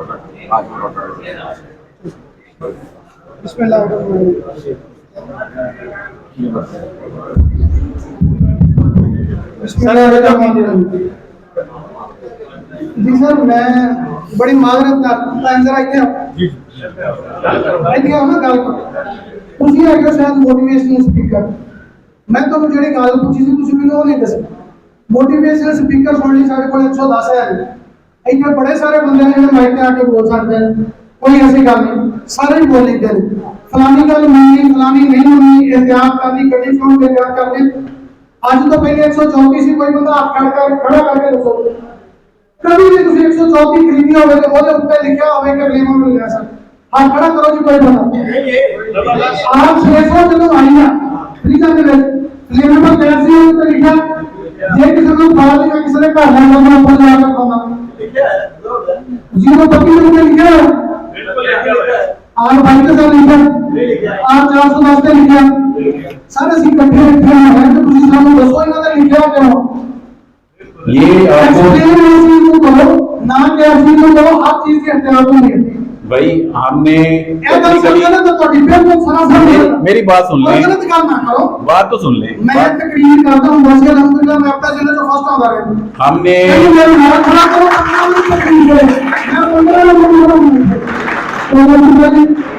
तकरीर करनी ना भी तकरीर को सुनना है, तकरीर सुनने साथ को बड़े बंदे ਤੁਸੀਂ ਤਕਰੀਰ ਨਾ ਕਰੋ, ਸਾਨੂੰ ਟੈਕਨੀਕਲ ਗੱਲ ਦੱਸੋ। ਅੱਛਾ ਐਸ ਭਾਈ ਨੇ ਗੱਲ ਕੀਤੀ, ਇਹਨੇ ਦੱਸਿਆ ਵੀ ਗੋਬਰ ਵਾਰਨਿੰਗ ਹੈ, ਠੀਕ ਹੈ ਮੈਨੂੰ ਗੱਲ ਸਮਝ ਆ ਗਈ। ਇਹਨੇ ਦੱਸਿਆ ਉਹ ਨਹੀਂ ਮੈਂ ਫੜਨੀ ਹੈ, ਗੱਲ ਸਮਝ ਆ ਗਈ। ਇਹਦਾ ਜਿਹੜਾ ਨੁਕਸਾਨ ਆ ਉਹ ਗੱਲ ਸਮਝ ਆ ਗਈ, ਠੀਕ ਆ। ਲੇਕਿਨ ਸਭ ਕੁਝ ਕੀ ਦੱਸਿਆ ਸਵਾਲ ਤਕਰੀਰ ਕਰੋ, ਉਹ ਨਹੀਂ ਕਰੋ। ਮੁਸਲਮਾਨ ਨੂੰ ਉੱਥੇ ਖੜੇ ਹੋ ਕੇ ਟੈਕਨੀਕਲ ਸਾਨੂੰ ਦੱਸੋ ਕਿ ਤੁਸੀਂ ਇhtiyat ਇਹ ਕਰਨੀ ਹੈ। ਅਸੀਂ ਤੁਹਾਡੇ ਕੋਲ ਸਿੱਖਣ ਲਈ ਟਾਈਮ ਕੱਢ ਕੇ ਆਏ ਹਾਂ, सुनेंगे नहीं। अच्छा अच्छा मैं सर एक मिनट सर और सारे साथ बड़े अब बोलने दें उनको बोलने नहीं सर गलत गल सर जी सब देख रहे हैं सर धक्के भी मार लिए धक्के भी मार लिए पंजाबी में गुस्सा भी निकाल लिया अभी वो हमें कह रहे हैं मजीद बोलेंगे सर प्लीज आप जितना बोलेंगे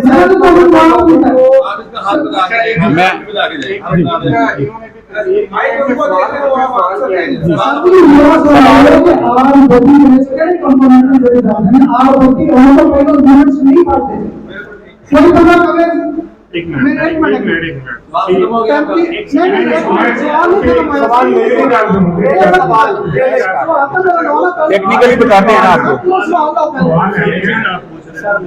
नहीं सर सवाल मेरा पूरा लोकल है सर मेरी पहले सवाल करना सर सवाल करना एक सवाल करना हाँ तो हमने करना है ना नहीं बात करो तुझे दसो तुझे सवाल करना है आपके सवालों के जवाब दें तो रुक जाए देते हैं जवाब देते हैं भाई जवाब आपको जवाब देते हैं सवाल करेंगे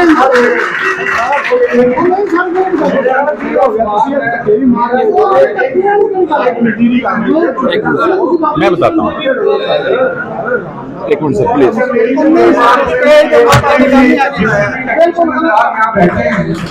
जितने भी लोग बैठे हैं जो इनको अप्रिशिएट कर रहे हैं कि उन्होंने बड़ा अच्छा सवाल किया मैं आप लोगों से एक सवाल पूछता हूँ जितने भी लोग यहाँ बैठे हैं आपका कोई पर्सनल एक्सपीरियंस है कि आपके सामने आप 32 से ऐसी खड़े हो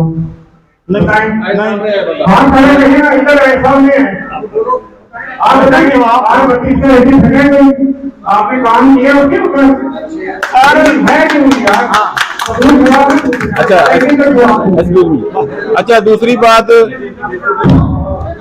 अच्छा दूसरी बात ये है कि आप कह रहे हैं कि टेक्निकली गाइड कर रहे हैं हमने पूरी रिसर्च शेयर की है कि R32 पे शिफ्ट क्यों हुआ जा रहा है और इसके टेक्निकली इंपैक्ट्स क्या हैं फ्लेमेबिलिटी असेसमेंट भी आपको दिखाई प्रैक्टिकली भी दिखाई और हमने ये नहीं कहा कि ये नॉन फ्लेमेबल है जो इसके लिए ड्रग यूज होना चाहिए था प्रैक्टिकली हमने वही यूज किया ये माइल्डली फ्लेमेबल है और फ्लेमेबिलिटी और टॉक्सिसिटी की जो क्लासेस हैं उनके अंदर जहां पे ये एग्जिस्ट कर रही है वही हमने आपको एक्सप्लेन किया है बस सर एक रिक्वेस्ट है कि थोड़ा सा मटेरियल परफॉर्मेंस बेहतर करें जो आपको इस चीज पे एग्री करना है सेकंड फैक्टर है वो जब वो बेहतर होगा तो इंशाल्लाह उम्मीद है कि काफी बेहतर हो जाएगा सब कंपनियों पे एक पे नहीं मैं बात कर रहा ये रिक्वेस्ट है आपने कहा कि हमने आपको एक्सपीरियंस दिखाया है कि फ्लेमेबल नहीं है घर में जो आग लगी है गैस की वजह से लगी है एक नई की दुकान पे ये वाइस हुआ है वो किस चीज का ये तो डिफरेंट केसेस हैं मैंने एक केस इधर आपके साथ शेयर किया है जो मैंने प्रैक्टिकली केसेस विजिट किए हैं प्रैक्टिकली रिव्यू किए हैं स्टडी की है ना उनमें मुझे आज तक जैसे सर ने क्वेश्चन पूछा कि किसी ने प्रैक्टिकली देखा हो कि उसके सामने या उसने कंफर्म किया हो कि R32 की वजह से कोई एसी फटा हो तो मैंने प्रैक्टिकली सैकड़ों यूनिट विजिट किए हैं with in my practically experience तो मुझे आज तक रेफ्रिजरेंट की वजह से कोई भी यूनिट एक्सप्लोड हुआ नजर नहीं आया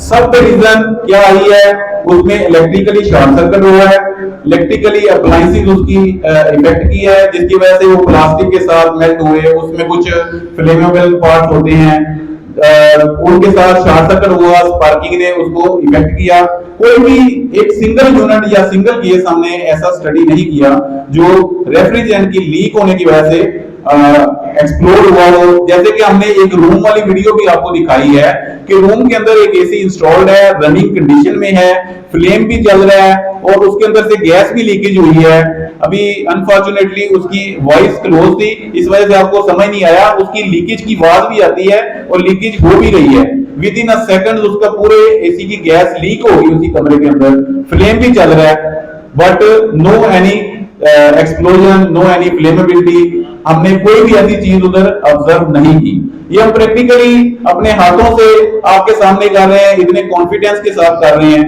तो किसी बेस पे कर रहे हैं।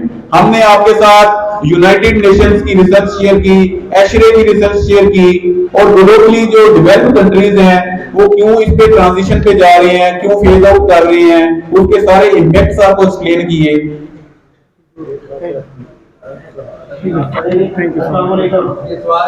लास्ट क्वेश्चन ले लें हम। मेरा नाम तो बशीर है जी, मेरी बात है जी 15 मिनट, मुझे 2-3 मिनट चाहिए होंगे आपके। एक तो ये बात है जो आसम भाई आए उसके लिए मैं मालूम करता हूँ, आप हमारे साथ हैं, हमारे पास है, आपकी बहुत मेहरबानी। Thank you. Thank you. जो बात हुई ना एसी पढ़ने के हवाले से, सामने भी वाकया हुआ है कि 15 में एक वाकया हुआ था एसी पढ़ने का। तो मेरी शॉप उधर ही है, तो पूरे आईटी इस्लामाबाद जो है उसके ऑफिस से पोस्ट लगी थी कि यहाँ 32 की वजह से एसी फटा है। तो उस एसी की मेरे पास वीडियो भी पड़ी हुई है, मेरे पास पिक्चर पड़ी हुई है, मेरा वो पर्सनल माइंड था। तो उसके घर पे गया, मैंने पूरी इंक्वायरी की, वो एसी भी पड़ा था, वो गैस लीक हुई थी, गर्मी इस वजह से जो ब्लास्ट हुआ था, मेरे पास सारे फूल पड़े हुए। डेफिनेटली। अब जो मेरी बात है सर, कि जो आसिफ भी कहना चाह रहा था आपसे कि आपने जो भी डेमो देखा सर, उसमें ये है कि R25 गैस जो है वो फ्लेक्सिबल गैस नहीं है, ऐसे ही है सर? यस। मसला ये है कि जो इकरार असल में बात की थी, ये कंपनियां बड़ी कंपनियां हैं सारी, उन्होंने उसकी बात को ड्राई क्यों नहीं किया? सोशल मीडिया पे आते उससे रब्ता करके उसका जवाब दे दिया। मेरी बात ये है, उसकी रिपोर्ट भी आई थी कि ये R25 गैस जो है ये फटती है। दूसरी बात ये है कि सिलेंडर के ऊपर लिखा हुआ है ये फ्लेक्सिबल गैस है, ये भी खत्म होना चाहिए था। और जो भी एसी हम खरीदते हैं नया एसी जिसमें आप जो गैस है उसके ऊपर बकायदा लिखा हुआ है, उसकी तहरीर लिखी हुई है, ऊपर जो नोट आता है उसके ऊपर लिखा हुआ है ये फ्लेक्सिबल गैस है, ये एसी में जो भी उसकी एहतियात बताएगी बहुत ज्यादा एहतियात है। इसमें जो फ्लेमेबल लिखा है, फ्लेमेबल की कंडीशंस, सर्टेन कंडीशंस इसकी इग्निशन की, वो हमने ऑलरेडी एक्सप्लेन की है, किसी चीज से रिफ्यूज नहीं किया। जो एक्सप्लोजन की आप बात कर रहे हैं, एसी फट रहा है, उसको हमने प्रैक्टिकली इधर साबित करने की कोशिश की है, आपके सामने किया है, उधर वीडियोस में भी दिखाया है, रूम के अंदर गैस भी लीक की है। नॉन फ्लेमेबल तो हमने डिक्लेयर ही नहीं किया ना इसको, क्योंकि पूरी दुनिया की रिसर्च है, टेक्निकल लोगों की रिसर्च है कि ये फ्लेमेबिलिटी के A to L क्लॉज में एग्जिस्ट करती है और ये माइल्ड फ्लेमेबल है। नॉन फ्लेमेबल तो प्रैक्टिकली हम दिखा रहे हैं कि इसकी जो एक्सप्लोजन की खबरें आ रही है ना, जो रूमर्स आ रही है मार्केट में, वो इस तरह से नहीं है, वो गैस के साथ लिंक नहीं है, उसमें बैक एंड पे उसके बिहाइंड कुछ रीजंस और हैं, शॉर्ट सर्किट हो सकता है, जो हमने प्रैक्टिकली ऑब्जर्व किया है, उसमें रेफ्रिजरेंट लीकेज की वजह से कोई एसी आज तक नहीं फटा। जी अच्छा, एक आपका सवाल था सोशल मीडिया के हवाले से, जो आपने पूछा कि इकरारुल हसन की वीडियो आई और उसके ऊपर क्यों ये मामला आगे चले। तो मैं आपको अपडेट कर दूं कि सोशल मीडिया की जब पोस्ट आई है तो उस पोस्ट के बाद ही ये कमेटी फॉर्म हुई है, और मैंने खुद पर्सनली इकरारुल हसन को लेटर लिखे हैं सोसाइटी के प्लेटफॉर्म पे, सोसाइटी के प्यार पे, और मैंने उसको यूट्यूब पे जितने भी सोशल मीडिया उसके अकाउंट थे उसको मैंने चैलेंज किया, और मैंने उसे कहा कि आप हमें टाइम दो इसी प्लेटफॉर्म पे जिस प्लेटफॉर्म पे आपने अपनी वीडियो अपलोड की है, तो हम आएंगे, हम आपको बताएंगे कि आप सच कह रहे हो झूठ कह रहे हो। मैंने उसे एविडेंस भी मांगा इकरारुल हसन से कि आपके पास इसका टेक्निकली क्या प्रूफ है कि ये एसी ब्लास्ट हुआ है, जो आप एक वर्ड यूज कर रहे हैं कि ये तो बम लगाया हुआ है आपने घर में। आज तक उस बंदे ने उसका रिप्लाई नहीं किया, आज तक। और मैंने उसे कहा कि आप इसकी जो है ना दूसरी वीडियो अपलोड करें और डिनाई करें इसे, और उसके बाद मुझे उसका रिप्लाई आया जब मैंने उसे थ्रेट किया कि हम कोर्ट में जाएंगे। तो उसने कहा जी कि मैं इसके बाद 8:32 में कभी वीडियो अपलोड नहीं करूंगा, लेकिन जो पहले होती है उसको मैं डिलीट नहीं कर सकता। और दूसरी बात मैं ये कहना चाहूंगा, अभी यहाँ पीछे से कोई आवाज आई थी जिसमें कोई साथ कह रहे थे कि 8:32 और 8:410 के लिए कोई सेफ्टी प्रिकॉशन नहीं है। तो मैं निहायत अफसोस के साथ कहना चाह रहा हूँ कि ये हमारे मुल्क की सबसे बड़ी बदकिस्मती है। आप पाकिस्तान से बाहर चले जाएं, अगर कहीं पे एक मजदूर लगा हुआ है ना, वो एक ईंट भी उस वक्त तक उठा के एक जगह से दूसरी जगह तक नहीं ले जा सकता जब तक उसने वो गैजेट वियर ना की हो, उसके शूज जो है वो प्रॉपर ना, उसके सर पे हेलमेट ना, उसने सेफ्टी जैकेट ना पहनी हो, वो एक ईंट नहीं उठा सकता। और आप लोग अपनी जानों पे खेल के 8:22 8:410 बिजली का काम कर रहे हैं ना, आप बिजली तो फिर भी है उसमें, मतलब एज ए पाकिस्तानी जिसमें मैं भी शामिल हूँ, हमारा ये एक माइंड सेट बन गया है कि मुझे अगर कोई बंदा कहे ना कि यार ये माइक में करंट है, हाथ ना लगाना, तो मैं इसको हाथ लगा के जब तक तसल्ली नहीं कर लूंगा ना, मेरी तसल्ली नहीं होगी। चाहे मैं 6 फुट दूर जाके करूँ करंट लगने से। तो आपसे रिक्वेस्ट ये है कि आप लोग जो भी काम कर रहे हैं, किसी भी रेफ्रिजरेंट के ऊपर कर रहे हैं और किसी भी नोजल का काम कर रहे हैं, तो आपके पास सेफ्टी गैजेट्स लाजमी होने चाहिए। आपके पास सेफ्टी शूज होने चाहिए कि आपको करंट ना लगे, क्योंकि आपकी जानें R32 से भी ज्यादा कीमती है, R22 से भी और R410 से भी। सर आपने बहुत अच्छी बात की, आपने क्लियर कर दिया, इस बात को हम भी मानते हैं। एक वजह से आपको भी क्लियर आ गया इस बात में। तो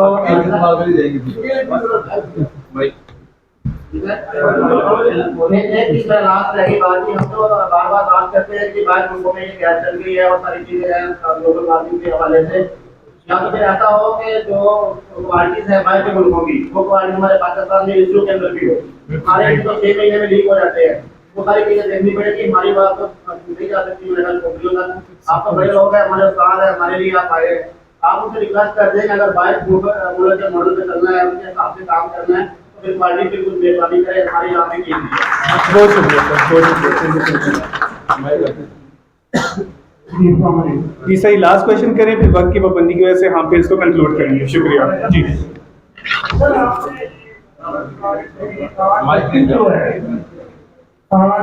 सिंगल कंपोनेंट और R410 और R125 का कॉम्बिनेशन है, 50-50%। ऊपर लिखा हुआ है कि R की जगह R410 इंस्टॉल कर ले, जो सिर्फ हमारे जो इंस्टॉलर वो कर रहे हैं, ऐसा क्यों है? अगर वो सिंगल कंपोनेंट है, वो नंबर क्यों इस्तेमाल किया गया? और दूसरे नंबर पे एक आया कि ये सही है कि क्या की जगह R410 इंस्टॉलेशन करने के लिए क्या वो उसको मैं एक्सप्लेन करता हूँ। वो पार्ट ऑफ सिस्टम डिजाइनिंग है। जो कंप्रेसर मैन्युफैक्चर कर रहा है पाकिस्तान में, तो आपको पता है मैन्युफैक्चरर कंप्रेसर का कोई नहीं है। तो हमारी मोस्टली इंपोर्ट जो पाकिस्तान में जो इंडस्ट्रीज हैं चाइना से इंपोर्ट कर रही हैं, और जो भी ब्रांड उसको मैन्युफैक्चर कर रहा है वो नेम प्लेट उसकी तरफ से होती है। अगर उसने उस कंप्रेसर को, उस सिस्टम को, उसके अंदर जो लुब्रिकेशन है या वाइंडिंग्स हैं, उनको इस हवाले से डिजाइन किया है कि ये दोनों के लिए सूटेबल है, मगर उसमें भी एक सेफ्टी है टेक्निकली जो आपको एक्सप्लेन करना चाहूंगा कि अगर R32 की जगह पे R410 आप यूज करना चाह रहे हैं, तो उसको प्रॉपरली 100% फ्लैश करेंगे। मैं इसको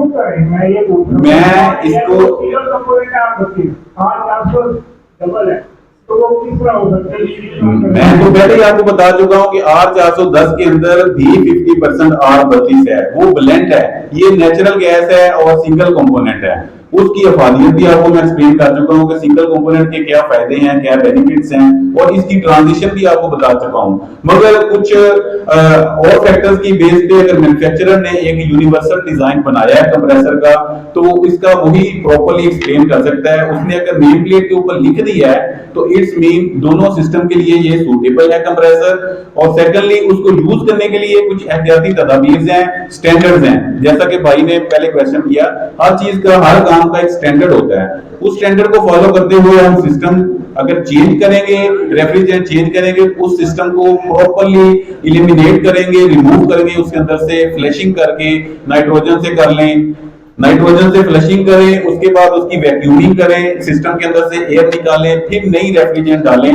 अगर आपके पास वो सूरत में होगी जब आपके पास वो दूसरी रेफ्रिजरेंट अवेलेबल नहीं होगी, ठीक है?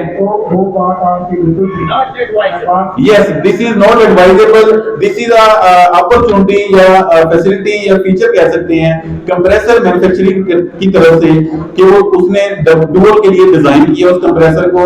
वो नेम प्लेट उसने वो डाल रहे हैं ऑलरेडी, हमारे इंस्टॉलर जो है वो डाल रहे हैं। मैं तो फिर इनसे बात कर रहा हूं कि आया कि वो कंपोनेंट है वो डबल है। ये रिकमेंडेड नहीं है, ये रिकमेंडेड नहीं है और ना एडवाइज्ड है किसी भी कंपनी की तरफ से, ना टेक्निकली इसको हम करेंगे। जो सिस्टम में रेफ्रिजरेंट है उसी को यूज करें।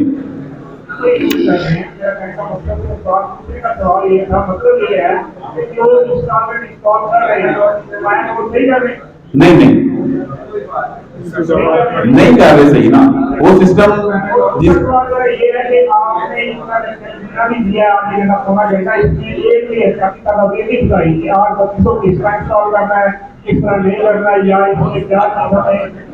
असल में वो एक दूसरा टोटल सब्जेक्ट ही डिफरेंट है, उसकी बहुत बड़ी एक डिटेल है। नेक्स्ट फेज में हम इंशाल्लाह इसको भी लेके आएंगे। ये फेज था जस्ट अवेयरनेस बेसिक लेवल का कि ये है क्यों, इसकी ट्रांजिशन पे हम क्यों जा रहे हैं, इस पे शिफ्ट क्यों हो रहे हैं, उसके क्या बेनिफिट्स हैं, उससे हमें इकोनॉमिकली कंट्री लेवल पे क्या फायदे हो सकते हैं। Thank you very much.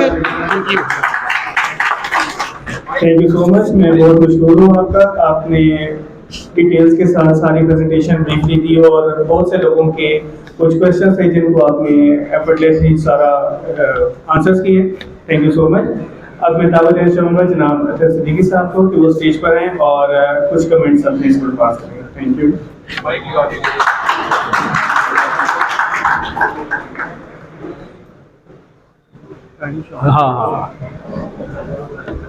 बिस्मिल्लाहिर्रहमानिर्रहीम। मैं चाहूँगा एक दफ़ा दुरूद शरीफ पढ़ लीजिए। अल्लाहुम्मा सल्ली अला मुहम्मदिन व अला आलि मुहम्मदिन कमा सल्लैता अला इब्राहीम व अला आलि इब्राहीम इन्नका हमीदुम मजीद। अल्लाहुम्मा बारिक अला मुहम्मदिन व अला आलि मुहम्मदिन कमा बारकता अला इब्राहीम व अला आलि इब्राहीम इन्नका हमीदुम मजीद। एक माशाल्लाह एक अच्छी टेक्निकल डिस्कशन के बाद, एक हॉट डिस्कशन के बाद थोड़ी सी टेंशन आई। मैं चाहूँगा आप लोग सब जरा एक प्लीज स्माइल मुझे दें, मैं आपको स्माइल देता हूँ। यार आपके पीछे स्माइल है, प्लीज मुझे स्माइल दे, मैं आपको स्माइल दे रहा हूँ। ठीक है, थोड़ा सा तो माहौल को चेंज करें, थोड़ा सा तो खुश हो यार। देखिए बहुत शुक्रिया हमारी पाकिस्तान सुसाइड सोसाइटी के मेंबर नदीम ज़ुबैर साहब का, प्रेसिडेंट साहब का, और जो लोग वहां से तशरीफ लाए आपके एक्सपर्ट, उनका शुक्रिया। देखिए हम सब लोग जो है ना, जो कुछ हमें आता है वो हम सिखाने की कोशिश कर रहे हैं। मैं सिर्फ आपको इस एक चीज सिखाने की कोशिश करूंगा कि आप लोगों ने सीखना पहले जरूरी है। जब तक आप सीखेंगे नहीं आप काम नहीं कर सकते, ये आपके लिए बहुत जरूरी है। और सिखाने वाला भी है, वो जब तक वो खुद नहीं सीखेगा वो क्या सिखाएगा। हम सब के लिए सीखना जरूरी है। और मैं तमाम अपने जो सीनियर मेंबरान हैं जिन्होंने हमारे एक बहुत अच्छी प्रेजेंटेशन दी, मैं चाहूंगा उसको कम से कम उर्दू में जरूर तर्जुमा कर दें, उसका ट्रांसलेट करके उर्दू में, ताकि हमारे मैक्सिमम लोगों को समझ में आए कि आप क्या कहना चाह रहे हैं। अच्छा, अब ये जो रेफ्रिजरेंट की बात है, जो एक्सीडेंट हुए हैं वो एक्सीडेंट जरूर हुए, ऐसा नहीं होगा एक्सीडेंट नहीं हुए, लेकिन उसकी एक वजह नहीं बना सकते। जब हम ये कहते हैं कि R32 इनफ्लेमेबल है, लेकिन हमारे पास तो कोई उसका कोई तरीकेकार तो है ना। जब तक हम सीखेंगे नहीं कि इसको गैस को, कोई सी भी गैस हो, उसको हम कैसे चार्ज करेंगे। ये बताइए कि हमारे यहाँ इस सब शॉप ऑनर कितने बैठे, प्लीज हाथ उठाइए। शॉप ऑनर और टेक्नीशियन कितने बैठे, जो टेक्नीशियन मार्केट में जाते हैं। माशाल्लाह माशाल्लाह, वेरी गुड। देखिए ना, अब ये सारे आपके टेक्नीशियन अल्हम्दुलिल्लाह। अच्छा देखिए, आप लोगों को एक मैं टेक्नीशियन को जरूर रिक्वेस्ट करूंगा और शॉपकीपर को कि आप अपने टेक्नीशियन को कम से कम हफ्ते में एक दफा या 15 दिन में जरूर लेक्चर कंडक्ट करें कि किस तरीके से आपने काम करना है। एक एक्सीडेंट ऐसा भी हुआ था कि उन्होंने एक लाइन को प्रेशर चार्ज कर दिया। किससे प्रेशर चार्ज करना चाहिए? नाइट्रोजन से। उनके पास नाइट्रोजन गैस नहीं थी, जो सिलेंडर था उससे चार्ज कर दिया। ये लाहौर के अंदर वाकया हुआ है, वो था ऑक्सीजन का, और उसके अंदर से वो लीक हुई तो उन्होंने उसके ऊपर लीक होते हुए उस पर फ्लेम लगा दिया और वो पूरी बिल्डिंग धमाके से गिरी है। बहुत बड़ा हादसा हुआ था, यहाँ से 30 साल पहले की बात बता रहा हूँ। ये जो हमारे एक्सीडेंट हुए हैं R32 के या किसी के भी हुए हैं, किसी वजह से नेग्लिजेंस से हुए। हमारा जो टेक्नीशियन है वो एक सिलेंडर लेके जाता है, उसको ये नहीं पता होता है कि वो R12 के लिए जा रहा है, R20 के लिए जा रहा है, R32 के लिए जा रहा है। उसके पास सिलेंडर होता है और जब वहां से निकलता है कहता है जी 3,500 में दे दे, मैंने गैस चार्ज की। कौन सी गैस चार्ज की है? बल्कि हमने गैस चार्ज की है, आप इसके पैसे दें। एक तो पैसे जबरदस्ती लेता है, लेकिन गैस चार्ज करने से पहले ये तो पता होना चाहिए कि उसने ये एयर कंडीशनिंग में कौन सी गैस थी, 22 थी, 32 थी और कौन सी थी, वो उसको नहीं पता होता है।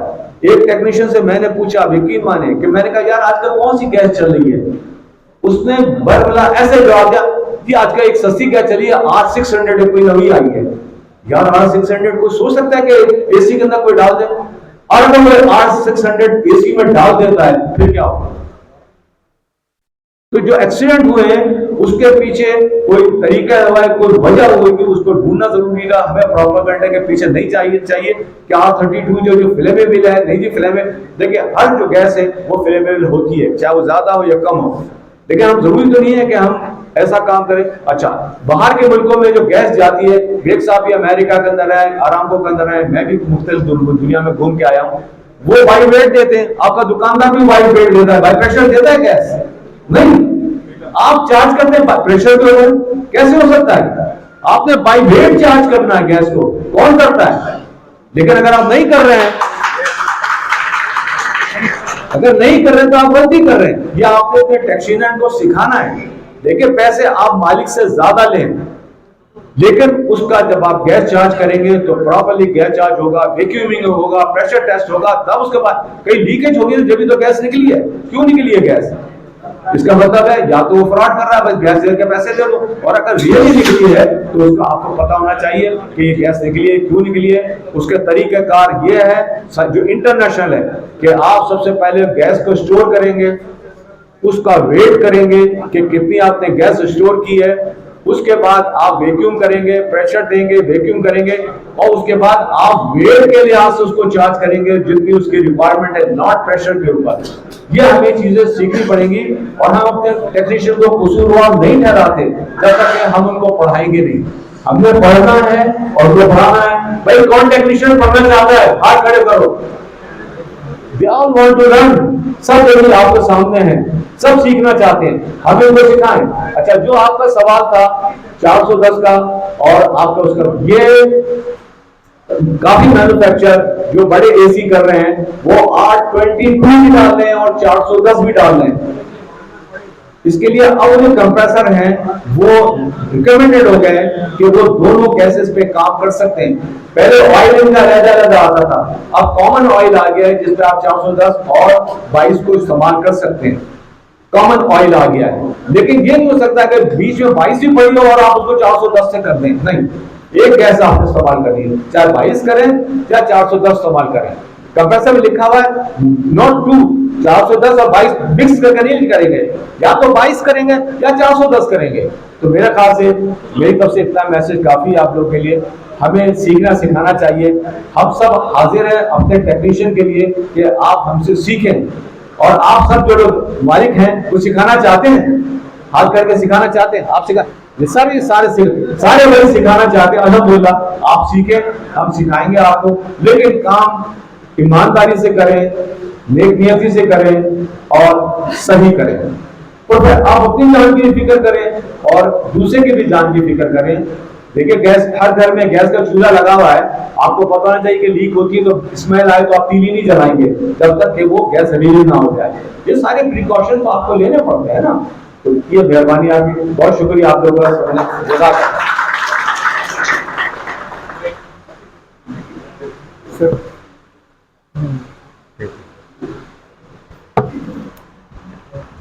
बहुत शुक्रिया आपके कीमती अवकार का। अब मैं चंद सीनियर मेंबरान को दावत देना चाहूँगा कि वो स्टेज पे आ जाएं ताकि हम प्रेजेंटर्स को शीट्स प्रेजेंट करें। General secretary Pakistan HVAC society जनाब नसीर अहमद साहब, चेयरमैन R30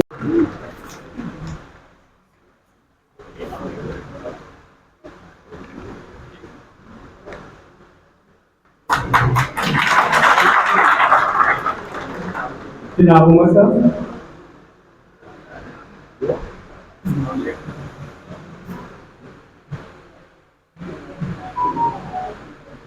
अदनान साहब मौजूद है हमारे साथ। सीनियर मोस्ट टेक्नीशियन को